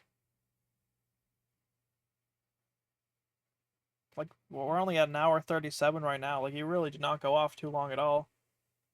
Wow, it felt like longer. I did to be fair, I did skip like half the story in the middle because it is just continuing to build on what came before. It's a lot of learning how the world is, but I tried to go through just the necessary plot beats. Full spoilers, but you know, Yeah, it kind of impossible to explain why I was so disappointed with the ending without that. if we're talking things that we are disappointed in that are, kind of being spoiler laden, um, and there's just been so much over the years, both Western and Eastern media, like especially video games. I'm not. Have we talked about the Yakuza games? No, I haven't. I haven't played them, Like but I they're don't believe we've really discussed them before. like if you like turn-based games, you are going to hate Yakuza Like a Dragon, and you're probably going to hate Like a Dragon Infinite Wealth. Because, like, they do the turn based thing extremely poorly. And I say this as, like, something of a fan of turn based games. But, like, I'm still confused as to why they went turn based for Yakuza Like a Dragon and Like a Dragon Infinite Wealth when prior to this it was just your standard, beat 'em up, brawler kind of game. But, in third person. Which, okay, cool, I guess. But I mean, if you're gonna do the turn-based RPG thing, come on, RGG devs, don't half-ass it. Like, I don't get how the hell Yakuza 7 and even Infinite Wealth made gangbusters when they were so piss poor, dude. Like I said, I played Yakuza Like a Dragon on my own time, and like I gave up. I believe chapter 11 or so in the game because it was so poorly done that the grind just to get the materials and whatnot that I needed to, for one, get the weapons, but also to get the different healing materials and whatnot I needed. It was up to like a week plus in grinding until I finally gave up and said, you know what? I got better things to do with my life, and I'm not gonna waste my life playing this game any longer. Because the story payoff wasn't even good for the amount of grinding I was doing.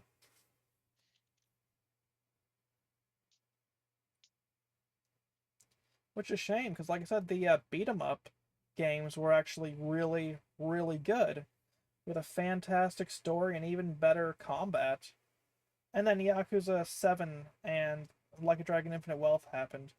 But I mean, sure, they returned to turn-based for Like a Dragon, Gaiden, The Man with No Name, and also Judgment and Lost Judgment. But I mean, I'm not, I'm not impressed. It's another case of developers seemingly, well, I say developers, like developers and writings seemingly forgetting like their original audience, being like, yeah, nah, like I'm doing it like this now. I'm not proud of once what I once say once what I once made. So instead, I shall make something entirely different, but slap the title of the series right onto this.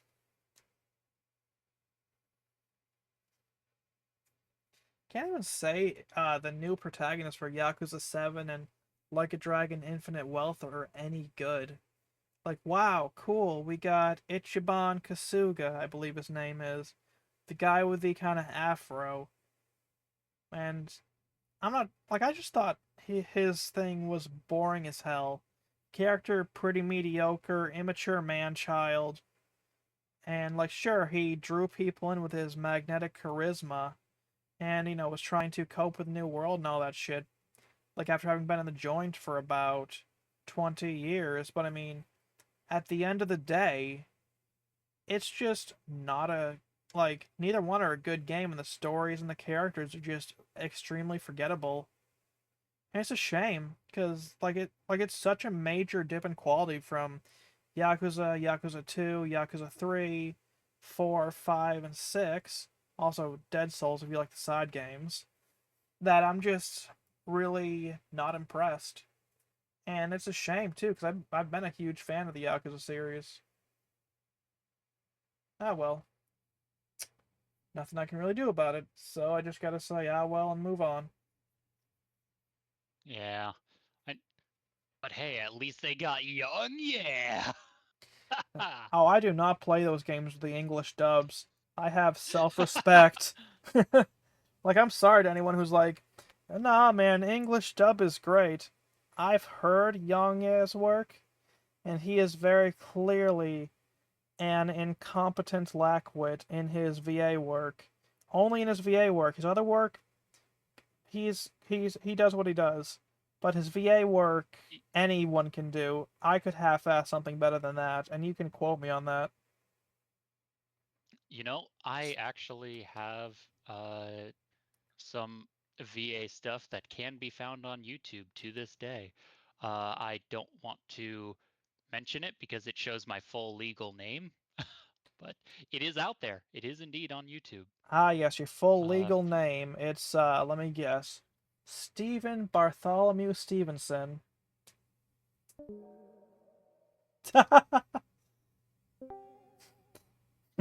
I just thought that would be It was funny. funny. It was.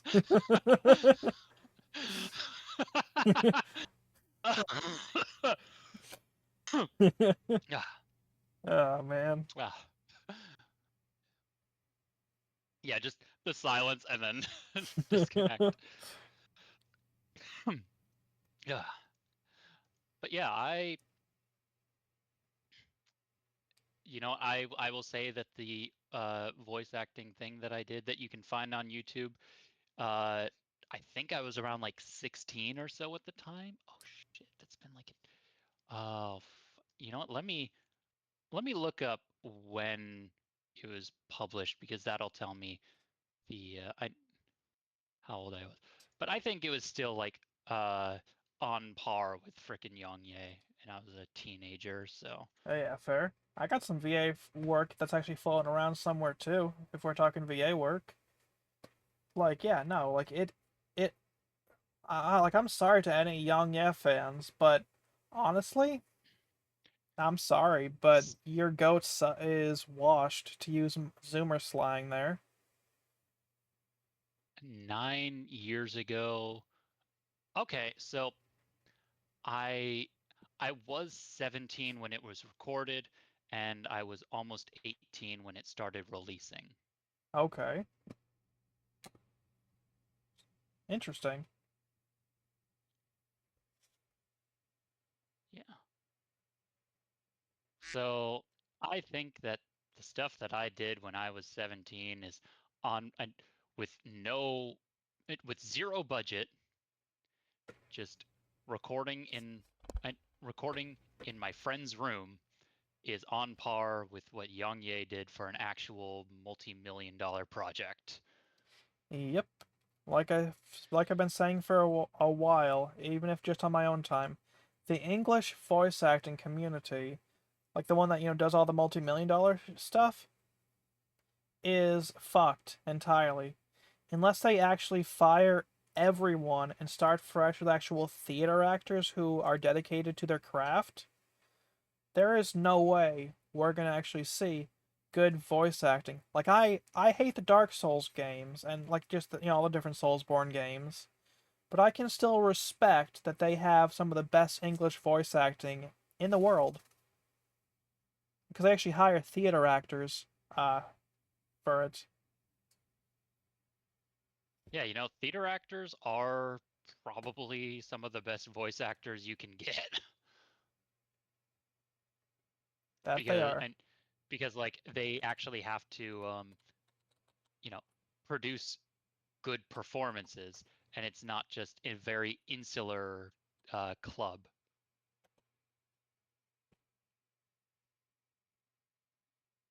And I think that's ultimately why theater actors are just better, Yep. because it's not about knowing someone, it's about actually giving a good performance. Yeah, and that's why, like I said, I am very, very like very against the English voice acting community because at the end of the day, it's a click. You gotta know someone, and if you want good voice acting, you gotta turn off the English options. And it's a shame too, Yeah, because like, and the really good English voice actors cost so much money. yeah, which is why I was surprised. I'm not sure if you remember the voice actor Yuri Lowenthal. That sounds similar, I think and he that was that sounds like a. Insomniac Spider-Man. Like, let me actually look that up. I know he did Sun Se in the Warriors Orochi games. I'm only actually looking him up. Yuri Lowenthal Oh, like the roles. new Insomniac Spider-Man. Yeah, the new one. Let's see. He did voice acting in Injustice, Afro Samurai Resurrection, Big Hero 6, Spider-Man Across the Multiverse, Rogue Oh no, One. he was in Avowed. I'm not surprised. Monster High, Fright On. He was in a whole bunch of shit. Like, he's been, you name it, he's probably been in it if it's an animated thing. Also, Men in Black, He was in apparently. Camp Camp. He was in what? Camp Camp, the Rooster Teeth show.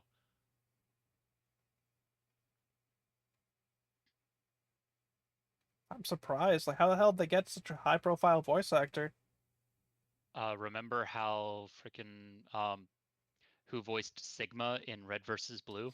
I couldn't tell you a damn single voice actor Frodo. from Red vs. Blue. How the hell they get friggin' Frodo? I say Uh, Frodo, but like, yeah. yeah, I forget the actor's name. Elijah Wood. Yeah, how the There hell we they go. managed that? They just they just they had a contact through one of their people, just completely random. Oh, Yuri Lowenthal also voices Mercury in Ruby. That doesn't surprise me, just where Yuri Lowenthal did the Warriors Orochi games as Sun Se. And he's done like quite a few other things. Where he said he already did Camp Camp, it does make sense he was also in Ruby. Yep. Kind of a shame though that Ruby went so downhill once Monty Ohm died. I will say Ruby was never good, but it's one of those shows that I couldn't help but love for the first three volumes because Likewise. you could still feel Monty's heart in it. Yep. And that sort of passion just bled through the entire thing. So even though you could tell, yeah, the story is not very good, you can just feel the love poured into it, and that gets you through it. And then season 4 happened. No, not season 4, volume 4, because Uh, volumes 1 through 3 are season 1. Wait, really? That's considered one whole season, the volumes? Those 3 volumes? Yes. It th- That's stupid. and it's not even consistent for how many volumes are in a season. Well, anyways, I'm gonna keep calling them seasons because that makes more sense than the inconsistent Yeah. voluming system, Yeah, season 1, what is officially considered season 1 is the entire Beacon arc. which is the only decent arc in the entire series. Yeah. I gave up in season And 4 because I even was fuck yep. volume 4 because it was so poorly done that it was like Yep. I'm not watching any more of this stuff. I dropped the show at the end of volume 5. I couldn't even make it to there, dude. After the Knuckle fight, I was like, you know what? I got better things to do. Yeah, it just I really tried, but I just couldn't continue it. I really like Celtic Phoenix's fixing Ruby though. Ruby is pretty darn engaging. Could you repeat that? Sorry. So, uh, YouTube channel Celtic Phoenix is doing a series called Fixing Ruby, just a big old rewrite of the entire thing. Uh, However, he still has to work with a lot of the elements that are already available. Yep. So he can't he has to keep with the general uh, overall arc of each volume, but the piece and the pieces within a volume are what he works with, and then he has to rearrange them to make it better, to try and make a better story. I think he's succeeding so far, and oh, uh, I forget, was Oscar in Volume 4? I'm gonna be The guy, honest. I don't remember. That the was years little ago. kid, the, the little kid who Ozpin reincarnates into. I forgot about that ass pull of a plot point. Okay, okay, so Ozpin still has to reincarnate into a living person, right? In fixing Ruby, and Oscar still has to exist as a character, but uh, Oscar turns out to be Ozpin, as in it's a total flashback. Oscar is the guy who grew up to be Ozpin, not Ozpin reincarnates into Oscar. So then the question is, who does Ozpin reincarnate into? Whose head does he join in? And the answer is Roman Torchwick. I actually read fucking years ago because I do occasionally read fan fiction. Anyone cringing, I do apologize to like whoever I guess that no who am I kidding? I don't give a shit. Anyways, I did actually read a couple of crack fics about that, and it is so funny just to see like how they play that because some actually play it entirely seriously, but then some just play it entirely for laughs. Hmm.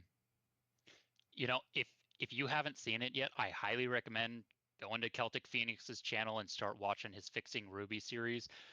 Uh, the first the first couple of movie length parts of it are just foundational stuff. So you could, in theory, skip those and just go right into, I think it might be part 3 or 4, where he actually starts fixing each volume.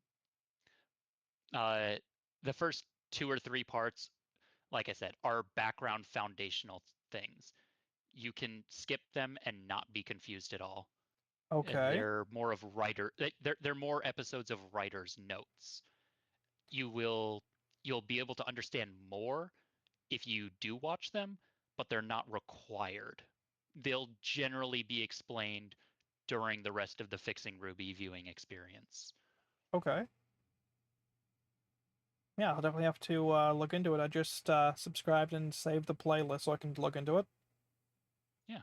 So there's there's your little disclaimer of what is actually required viewing and how you, if you don't want, you don't have to look at that background info. It'll save you a few hours, but I think it's also still rewarding. It sounds pretty rewarding. I, I still can't believe there's a, if we're talking about like weird things, that there was a Ruby X Justice League thing, Oh yeah.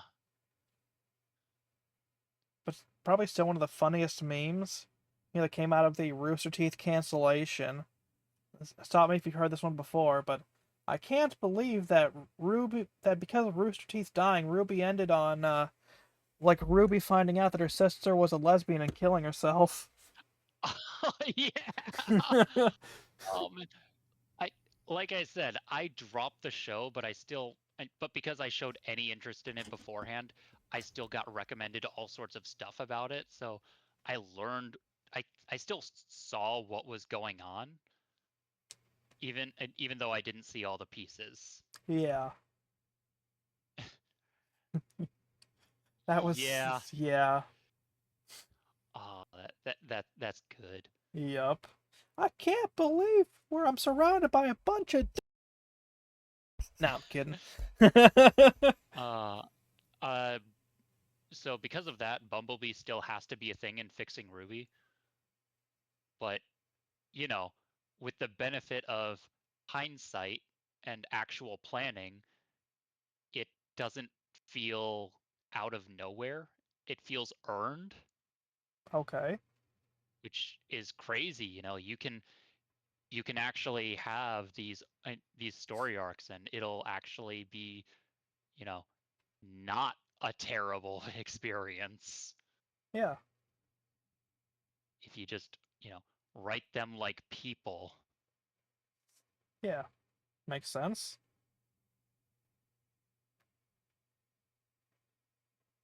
Just a shame that they seem to have forgotten about that. Especially like you can see like Yeah. when they pull Monty off of Red versus Blue, just how much the quality just really starts to decline. Yeah, the writing of the chorus trilogy was still, I think, really solid. It's just the animation and fight scenes really took a dive That they did. Probably because not. dang, the fight choreography for the Freelancer saga was unmatched. I loved the Freelancer saga, that and the Meta saga as well. Ooh, just the whole Blood Gulch saga in general, like that and And Freelancer are the y- best ones. yeah, Blood Gulch Chronicles are seasons 1 through 5, and it's the what do you call it? Is it Recovery or Restoration trilogy? One of the two.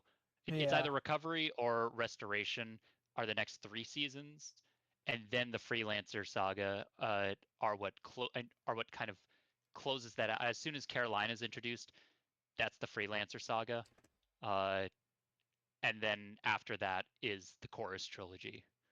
And dang, the ending of the Chorus trilogy was that is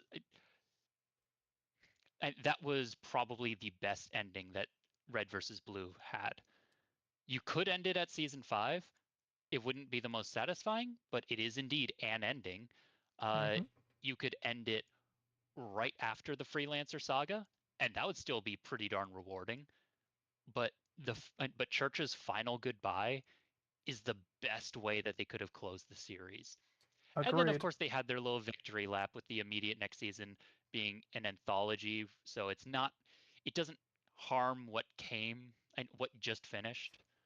And some of it's canon, some of it's just goofy, whatever. I, and I think that season 14 was it? That was the anthology that just came after the Chorus trilogy. I think it was 14. I think it's still a worthy addition to Red versus Blue, even if not all of it is canon. Yeah, Especially because like there was the backdoor pilot in there, so that trilogy of episodes with the unique animation style. showing Locus and Felix as bounty hunters, that was a backdoor pilot. Okay. R- Rooster Teeth wanted to make a full-on Red versus Blue spin-off just showing Locus and Felix before they, signed on with Charon. Okay. And that thing had style. Sounds like it. Yeah, did you see that trilogy of episodes? I stopped pretty early into the Chorus trilogy. Oh, dang. You gotta finish Chorus. It's I know I got to, but I'm just still after like the quality just really started going downhill. I was like, do I want to spend my time doing this, or do I just want to keep the good memories that I have? If that makes if sense. you yeah, you can end the Chorus trilogy, it, not watch anything after Chorus finishes, after Church's final goodbye. Sorry, spoiler, but if Yeah. I'm calling it an ending, then whatever. Uh, Stop watching at Church's final goodbye, and you will be satisfied with how Red versus Blue ends. Okay.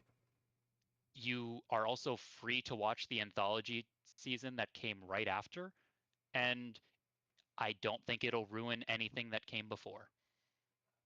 It'll I give you some more context here and there, okay. but it's not going to damage anything. I take it what comes after that does, assuming more came after that. Yeah, yeah. What came after has its moments, but uh, they remember Wash's speech to church, like, "Hey, there's no such thing as ghosts. You're an AI." Oh, for fuck's sake. Donut becomes the god of time. Why? For fuck's sake. Yeah, so that's why I'm gonna say just like I, it had the seasons after Chorus have their moments, but I'm let's just say I'm glad that the movie retconned all of after Chorus to be simulations run by Epsilon, so they're not technically canon. Wait a minute, how the hell did that work? If it was Church's final goodbye, how the hell does Epsilon still exist? He does. I,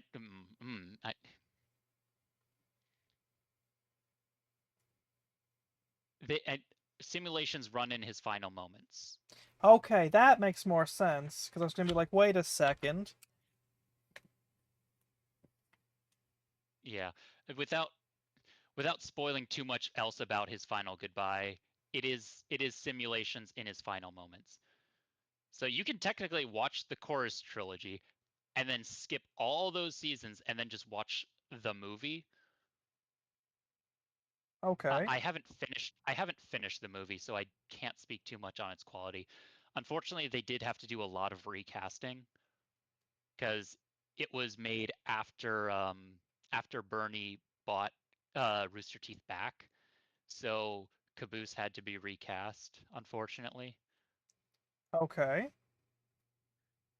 I don't know if Joel was still voicing Caboose at some of the crap afterward, Which one was because he Joel? did Uh, Caboose. no. Was he like the one who had to leave because of sex crimes? Was that a different one? That was a different one. I think that was Ryan. Uh, Caboose left, I believe, for political disagreements. Let me look this up. Why did Joel leave Rooster Teeth? Numerous accounts of him bullying other staff, general entitlement and unprofessional conduct. Also, he suggested someone go to Gavin's house with a gun, which somebody later did for different reasons and almost killed him and Meg. Ah, Oh my. that explains Okay, it. I didn't hear some of that. I Yeah, okay.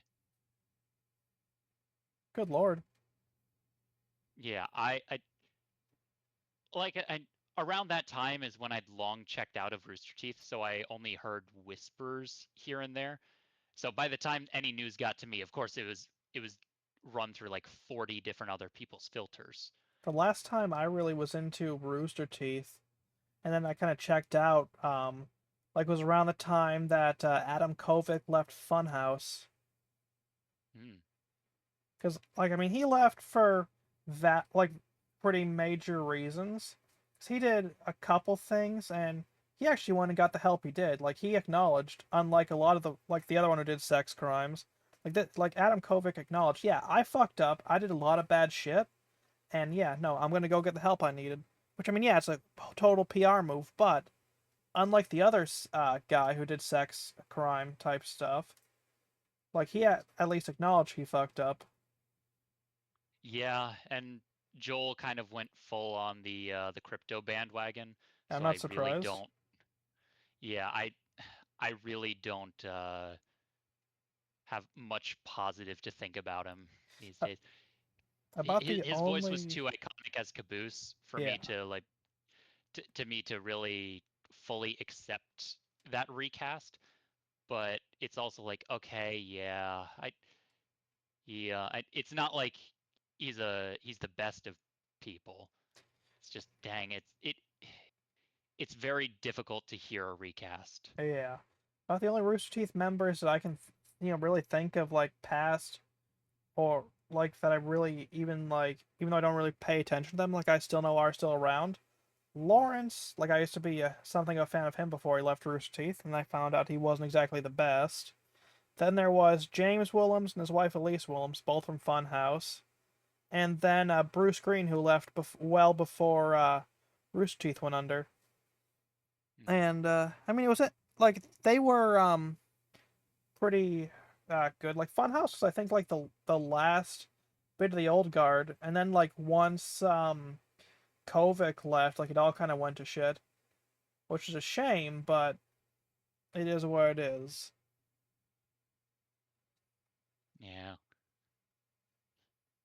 and we started talking about movies that we liked seeing, and now we're just back to the negative. Unfortunate. Yeah, It all turns. And how does it feel to watch all your favorite franchises go up in flames? feels Oh, it feels great. so great. Yeah, man, that reminds me. I gotta like you hear the latest Red Letter Media thing. I actually don't watch any Red Letter Media. Uh, And I only know that one clip because it gets passed around. That's fair. Like I don't watch Red Letter Media too much either. Like I used to a couple years ago, just out of lack of nothing better to do back during quarantine. But like there was some funny shit that occasionally escapes the whole Red Letter Media containment. That's kind of funny. Like there was something about shit. I don't even remember now, and it's not on my feed anymore. But it was hilarious that it broke containment. Ah well. Friggin' Red Letter Media, man. That's another one. I'm surprised they're still going. They haven't really had much in the way of controversy. Hmm. With that being said, they absolutely ruined the discussions about some pretty major pieces of like movies and whatnot. Oh well, it is what it is. Long Such as as? like there was, I think they kind of ruined. If I remember, like they ruined some of the discussions for Star Wars. Oh, And was that don't question it, just consume product? yeah, that I believe that was where that clip came from. Because like the worst ATST, ATST. man. Like, people talk a lot of shit about Star Wars, and you know what? Fair enough. Like, Disney really did fuck up, but, like, Disney had, like, a lot of decent stuff, too. Like, it was better before they decided to relegate shit to quote unquote legends and then kind of ruin the quote unquote canon. Yeah. Like, people talk a lot of shit about Clone Wars, and you know what? Fair enough, I guess, but, I mean, at the end of the day, it is still Star Wars. Like, you can hate it all you want, but at the end of the day, it was a George Lucas approved piece of Star Wars content prior to the Disney acquisition. So, I Yeah. mean, like at the end of the day, I mean, it does. that's why Star Wars canon has those different levels to it from what I recall. It has like G level canon, meaning George Lucas. Therefore, that is like the primary. Mm-hmm. Anything else, anything else can be considered canon if it falls, if it still aligns with anything George Lucas approved, or like George Lucas had involvement in, not necessarily just approved. If I remember right, he did have at least some involvement in the Yep, Clone Wars cartoons. yep. And yet Which people I think makes the holiday special G level canon. it does, which is funny as hell, despite the fact he tried erasing it later on. Yeah, I guess the desire to erase it also does indeed remove it from that level of I, canonicity I'd as say well. it's kind of in that kind of weird, like, in between level. Like, on one hand, he had his hands in it, it absolutely counts, but at the same time, he tried erasing it, it absolutely counts, much like how when Disney copyright, or Disney or Nintendo copyright claims hentai, all of a sudden it's part of the canon. Beautiful. Exactly. I mean, you probably saw those posts about the new Gardevoir Poketoon. I have not. I instead got flashbanged today by a Vaporeon sex doll. Oh, goody! Yeah, You the know, Chinese are I do wacky. not need to see that. I Yeah, I'm glad that I didn't see that, and I will continue to not see it. Yeah, it was interesting. But don't you Yeah, know, but in terms of human to Pokemon compatibility, the Vapor. Nah, just fucking with you. the funny thing is that the Gardevoir plush is actually taller than my wife. Oh, I'm not surprised. Some of the things I've seen about the Gardevoir plush, dude, someone's absolutely gonna fuck that. It is, yep, 63 inches, 5'3". Mm-hmm. Yeah, yep, it's 5 inches taller than my wife. I see. Rest in peace. Wait, what do you mean rest in peace?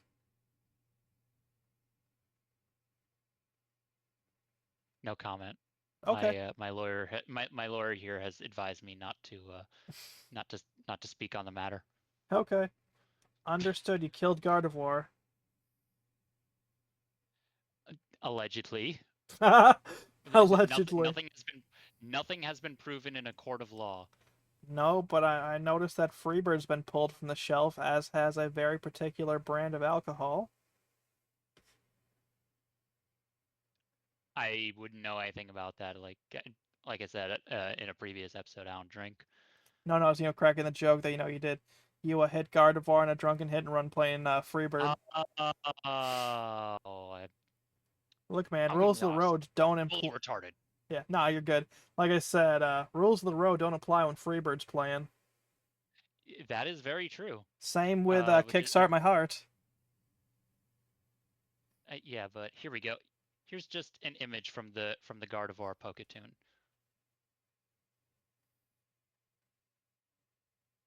Okay.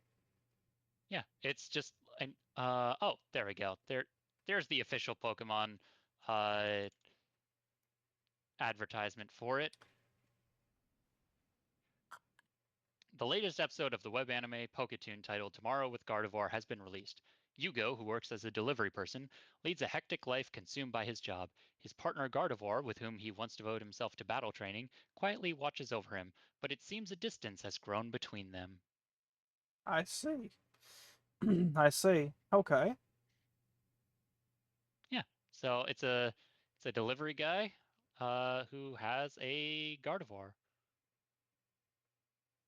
Wait, considering the Pokeplush is like 5'3", but the Gardevoir is clearly shorter than the delivery guy, does that mean that in the Pokemon universe, people are like 7 foot tall on average?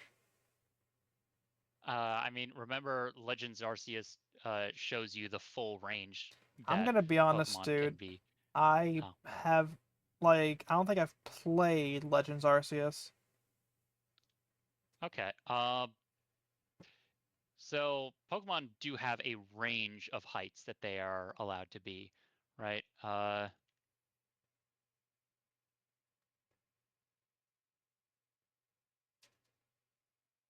there we go. Alpha Pokemon. So, uh, Legends Arceus introduced Alpha Pokemon, which tend to be a lot bigger than their other counterparts. Let's see. I I'm trying to find. Okay, here we go. So here's a great image that shows the size difference. Oh, you know what? Here, the size differences between between what a Gardevoir can be in that game specifically. Okay, so we got miniature, miniature, miniature, miniature, normal size, tall, taller, taller, tallest. Okay. Yeah, and so like right next to each other, they end up looking like this. All right, hold on. I'll refer to your newest photo. I let's see. Ah, I see. So yeah, they can have a huge range of height differences. Yeah, I see that. Uh, okay, so the triple extra small is about 4'3". The triple extra large is about 6 feet and 3¼ inches. So 131 centimeters to 191 centimeters. Okay, that's a huge range. Yeah. So there is the range that Pokemon can allegedly be. So I'd accidentally opened up the XCMU emulator. All right, yeah, no problem. Hmm. I'm not showing the photos just so that way Nintendo doesn't get on my ass because it's Yeah, Nintendo. fair They've been enough. known to be litigious for the most minuscule of things, so better safe than sorry, I figure. Oh, goody. And of course, in looking up Google Images, you get yeah. Oh lordy, what the fuck is this? Let's see. Using the exact science of count of the pixelsology, assuming M is the average based on. Okay, so 5 foot tall, own a whole size, mommy size. These motherfuckers, dude. Yeah. Yeah, there we go. That's yeah. I haven't seen the Poketoon. I've just seen that cute looking Gardevoir who looks so happy to see her trainer. Like that is the sort of like childlike innocence of like, yay, I am happy to see you. Yeah, that's. I think I'd prefer the I'm I'm gonna innocence go with over on a heartwarming. whole.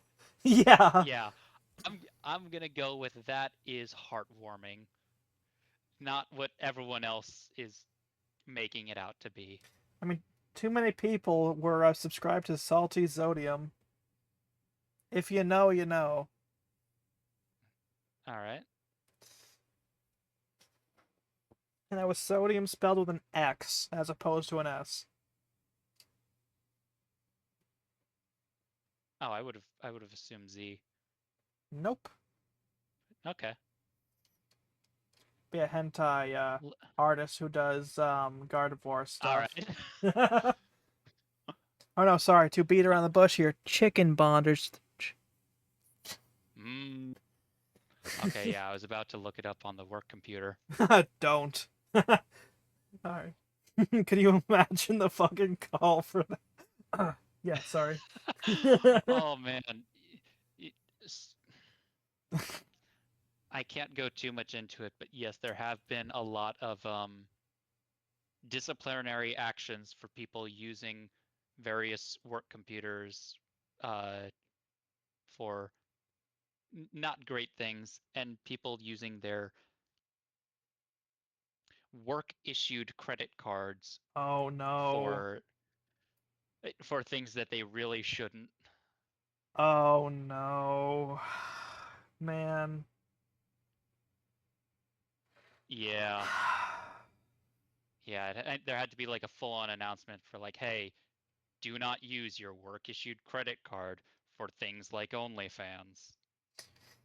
Man. I don't care like if I'm at the worst of my worst and the only companion I have is Pamela Henderson. There ain't a single fucking thing in this world gonna make me pay for pornography. And you should be ashamed for spending money on pornography. Yeah. Especially when someone else gets to view your credit card statement and you have Yeah, to justify these charges. indeed, indeed. Those those conversations can never go well. I assume I haven't needed those conversations, luckily. Hey, buddy. Hey, buddy. So I see you've purchased a couple of boxes of Kleenex and some Jergens. Mind telling me what that's about? Oh, I lost my receipt. Well, if you don't have the receipt, then you can't justify the charge. Really, really. So mind telling me why your next immediate purchase was something called Lusty Asian Lady Boys. Please Hmm. elaborate, buddy. Hmm. Thai or Filipino? The ones that don't form cartels. Okay, okay, the Thai ones then. Yeah. Which that was a mind fuck when you told me about that the other day. Yeah. I so my wife is Thai, so sometimes I just see news that happens in Thailand because of that. And so I had to ask her like, what was this news thing that you were like retweeting? And that's when I got the context for it. Like, oh, okay. Crazy. I was crazy once. They put me Oh in a man. room, a rubber Motherfucker. room, a rubber room with rats. Rats make me crazy. Crazy? I was crazy once. They put me in a room. Yeah, so having to, I could have just not asked, Yeah, I get it but though. I also just found it fascinating from a geopolitical perspective, as I also mentioned to you. Hmm. The abuse of the tourist visa system in order to work where you shouldn't work and thus avoid uh, paying the taxes in regards to that. Very fascinating. Ignoring the type of work being done, it's just a very fascinating thing to look at from that political perspective. Yeah. Can you imagine just like walking up to some Thai person and being like, "Hey, can you tell me about the Filipino ladyboy cartels?" Yeah, that definitely do that if you visit Thailand. No, no, I'm talking like just a Thai person who moved to America, just asking like, "Hey, buddy." Oh, You even better. know, yeah, someone you don't even know. "Hey, buddy." So, about the Filipino ladyboy cartels, Yeah. which, yeah. Let's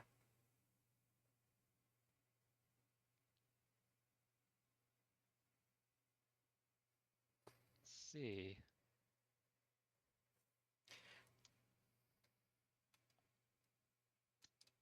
I think that's about all that I can really bring up for now. Yeah, What a, fair. what a way to end, and what a way to, what a thing to have for the final topic, huh?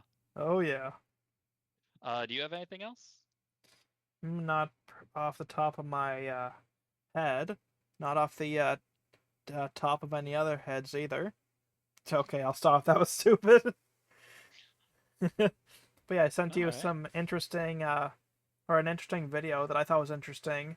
Anyways, about the Mortal Kombat plug and play from Jack's Pacific, which like it is actually a very fascinating project because back in the day, about 20 years ago, Digital Eclipse made a single board computer for their own plug and play version of Mortal Kombat. The original one. This would have been, I think, like Yeah. 2005 or so. And they had to basically configure their own version of Mortal Kombat, which was essentially the very best version of Mortal Kombat you could have at home. Like, it was genuinely that good. It even had like some features some of the plug and plays didn't. Like you could hook one of those Mortal Kombat plug and plays to another, and you would have multiplayer even. Mm. And that was on top of the fact that, like I said, this was its own single board computer. Like this wasn't just like a ROM chip or whatever. You actually had like a whole board computer doing all the calculations on that shit basically on the fly. Like this was one of, and still is in my opinion, like probably the most impressive gaming related thing. And again, that's Digital Eclipse, the ones who are doing the Mortal Kombat Legacy Collection. Is going to be out on the 30th. Mm. Yeah. So I take it that's what you're excited for. Oh yeah, pre-order that shit a while ago, and I normally don't pre-order, but that I absolutely was. Sure, it's about $50, but it's got Mortal Kombat in just about every port, Mortal Kombat 2 in just about every port, Mortal Kombat 3 in just about every port, Ultimate Mortal Kombat 3 in just about every port, Mortal Kombat Trilogy in just about every port, Mortal Kombat 4 in just about every port, as far as I'm aware, or it might just be the arcade version. Please fact check me on that. Mortal Kombat Advance, Mortal Kombat Tournament Edition, Mortal Kombat Deadly Alliance for the Game Boy Advance, behind the scenes content, a whole fucking documentary, like basically all the Mortal Kombat songs is a like playlist type deal that you can pick and choose to listen to. And there's all sorts of behind the scenes photos and whatnot. And there's even like interviews with the developers like Ed Boon and John Tobias, from what I understand. Like there's a lot that went into this. Like I am very seriously excited. Yeah. Well, I will definitely have to give uh yeah, the video that you sent me a look. Oh yeah, I hope you'll enjoy. Yeah. And I think and I probably will because I just like learning about stuff as well. That's fair.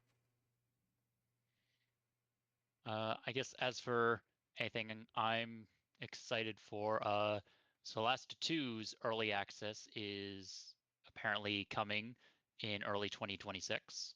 Uh, I and like I mentioned previously, I really enjoyed the first game, and am cautiously optimistic for the second. Cautiously optimistic. I take it you're already hearing stuff that worries you? No, I haven't heard anything that really uh, douses me, but I've gotten my hopes up too many times for literally any other game or sequel. That's just like, okay, you know what? I don't want to get too invested in case anything comes out and just, you know. Yeah, I get it. I get that way too well. It's why or why I have very mixed feelings towards the upcoming Dynasty Warriors 3 Extreme Legends Complete Edition Remastered. Or I think just Dynasty Warriors 3 Complete Edition Remastered. Either way, like I got very mixed feelings towards it because I've been doing the whole Koei month thing now. I finally hit day 14 the other day. Um like I do plan to put out. Whoa, give it up for Dave. Oh, wait, no, it's 15 for the SpongeBob thing. Never Yeah, mind. but like I've been like I'm trying to put out 30 days of content for that, but like I've played the first Dynasty Warriors, which was a fighting game. I've played Dynasty Warriors 2, 3. I've played 4, 4 Empires, 5, 6. I've played now Warriors Orochi 1 and 2, Samurai Warriors 1, 2, and 3. I've played the PSP Japanese exclusive port of Samurai Warriors 3. I've played just regular PSP ports of Warriors Orochi 2, and then Dynasty Warriors Volumes 1 and 2, and Samurai Warriors State of War. And I've got to say, it's been very. Like, the reason I'm very cautious and mixed, like, and quite worried about the Dynasty Warriors 3 Extreme Legends, or, well, anyways, that fucking remaster, is because essentially it seems like Koei has a habit of doing one good game and then fucking it up majorly for the next one, depending on their series. Like Samurai Warriors 1, good. Samurai Warriors 2, good. Samurai Warriors 3 for the Wii, which was the main port, terrible. Then there was Warriors Orochi, bad. Warriors Orochi 2, good. Then the PSP ports were pretty bad because depending on the ports, Koei is really, really bad about ports even. And like hell, speaking of Dynasty Warriors, like this will be controversial, but like Dynasty Warriors 2, mediocre. 3, decent. 4, I thought sucked. 5, bad, but I'd say 4 was significantly better than 5. 6, kind of aggressively mediocre, had a lot wrong with it, and some of the ports were pretty bad. Then there's 7, which was an overcorrection, and then there was 8, which is widely regarded to be decent. Then there was Dynasty Warriors 9, which most everyone agrees is really bad. Then there was Origins, which was good, and I worry considering the pattern that we're going to see 3 Extreme Legends, or who gives a shit about the long-winded remaster title. Like, I'm worried anyways that that's going to really, really suck, just based on the Koei's pattern. It's like, I may not be great at a lot of things, but I'm really good at pattern recognition, considering how Koei Tecmo is. Sorry for kind of just going off on a tangent there. Oh, all good. Yeah, I, I especially don't want to get my hopes up too much for Celeste 2 because I also really liked Risk of Rain 2. Mm-hmm. And then after Hopu left and Gearbox was the primary development behind the DLC that released afterward, it just mm. Yeah.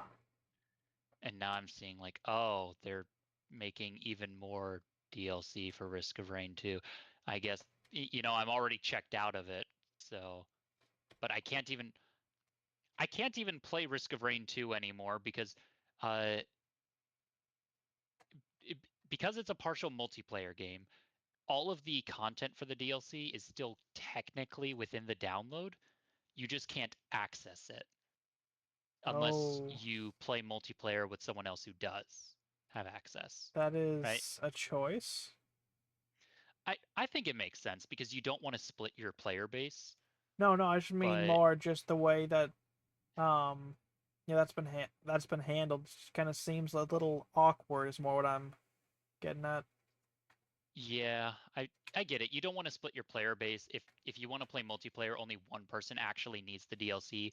Everyone can access it, access the content if one person in the lobby has it. But the problem is that there are a lot of fundamental changes to the game that are required to be made for it to function. And so everything just all of the controls and balance feels wrong because it was rebalanced with the new content in mind. Speaking of like games with DLC that end up that where you could play like if the host owned, like everyone else could play along with. Let I'm not sure if you've heard of this game, but you might have. Ready or Not. I have heard of it. Is it on my? Oh, yeah, it's actually in my library. I just haven't ever installed it. You're missing nothing. Basically, the game we have now is not the game we had in early access because they Oh, majorly goody. censored it because they were forced to release on consoles. And, despite Oh, saying that they weren't going to censor it, like, if they wanted to sell it on store shelves and whatnot, they had to censor it. And then, like, what they did, like, basically entirely changed the tones of the game and basically turned it into, like I said, an entirely different game. And that's on top of making it so that way a lot of the decals now are really, really poorly done, and a lot of the shadows don't work properly, and like they really screwed up a lot of things. oof. Yeah, like I bought the game when it was early access and only had one DLC. Like then I was watching how much worse it was getting than what they did for the quote unquote 1.0 release, like out of early access when they did release on all the other platforms. And man, basically But like did there's a the update remove but did the update remove $3 billion of market value? not just market value, but it also removed like fan loyalty because like Oh, they I'm referencing Counter-Strike's update. oh yeah, that was funny. But like basically And all though, I can say to that is good. yeah, agreed. Like, but like for Ready or Not, like they basically made it so that way, if you enjoy like the game, like they basically went against their original promise, which was, we will never censor the game, we will never remove content, we will never X or Y, and then well, they lied, and for what? A cup, some more profit? Cool, but you've entirely alienated a massive chunk of your audience. Let me actually check what Ready or Not's sitting at on Steam. I had left out a negative review back when they started censoring everything. Back in July, I believe. Sorry, give me a second. Steam's a little slow to load. Yeah. Ready or Not. It is at very positive now. Let's see. No, let's see. Top review. This is no longer the game I paid for years ago. This game used to give people nightmares. Now it looks worse than COD 4.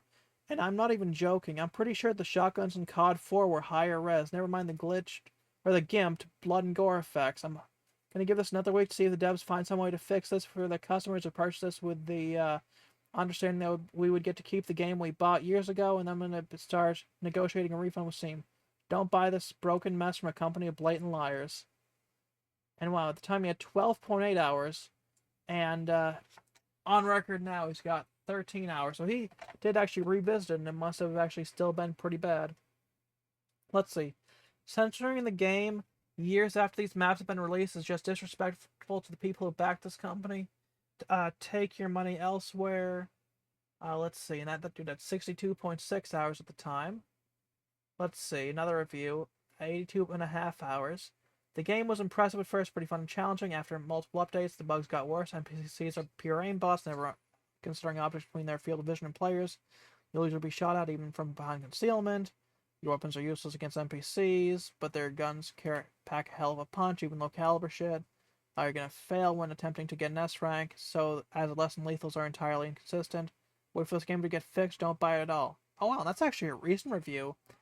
Person has 82.5 hours, but they're at that was October 25th they posted that. And another review, there are several DLCs that should just be part of the core game, which, yeah. Let's see. Paid for a PC game that got switched to be a downgraded console game post-release. If I wanted to bait and switch this hard, I would have stuck with the original Siege. Whew. Yeah. Oof. Yeah, and that review is only September 26th. So, people are still pissed about this, because these reviews a lot of these negative ones are pretty friggin' recent. But the Yeah. one, like the top review I was looking at was from, when was this, July? No, sorry, August 7th. The one that concerning the game years after maps been released, yeah, censoring the game, like that review I read out was from July 8th.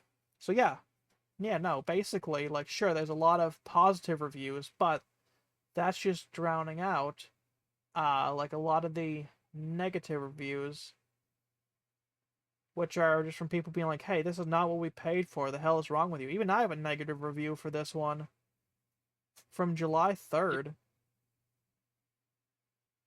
it really is annoying when you buy a game and then an update changes it to something completely different. Yeah, like my first review said, even was it not for the disgusting thing at being added to censor the game, which is already wrong. This game gets worse with every update in terms of performance.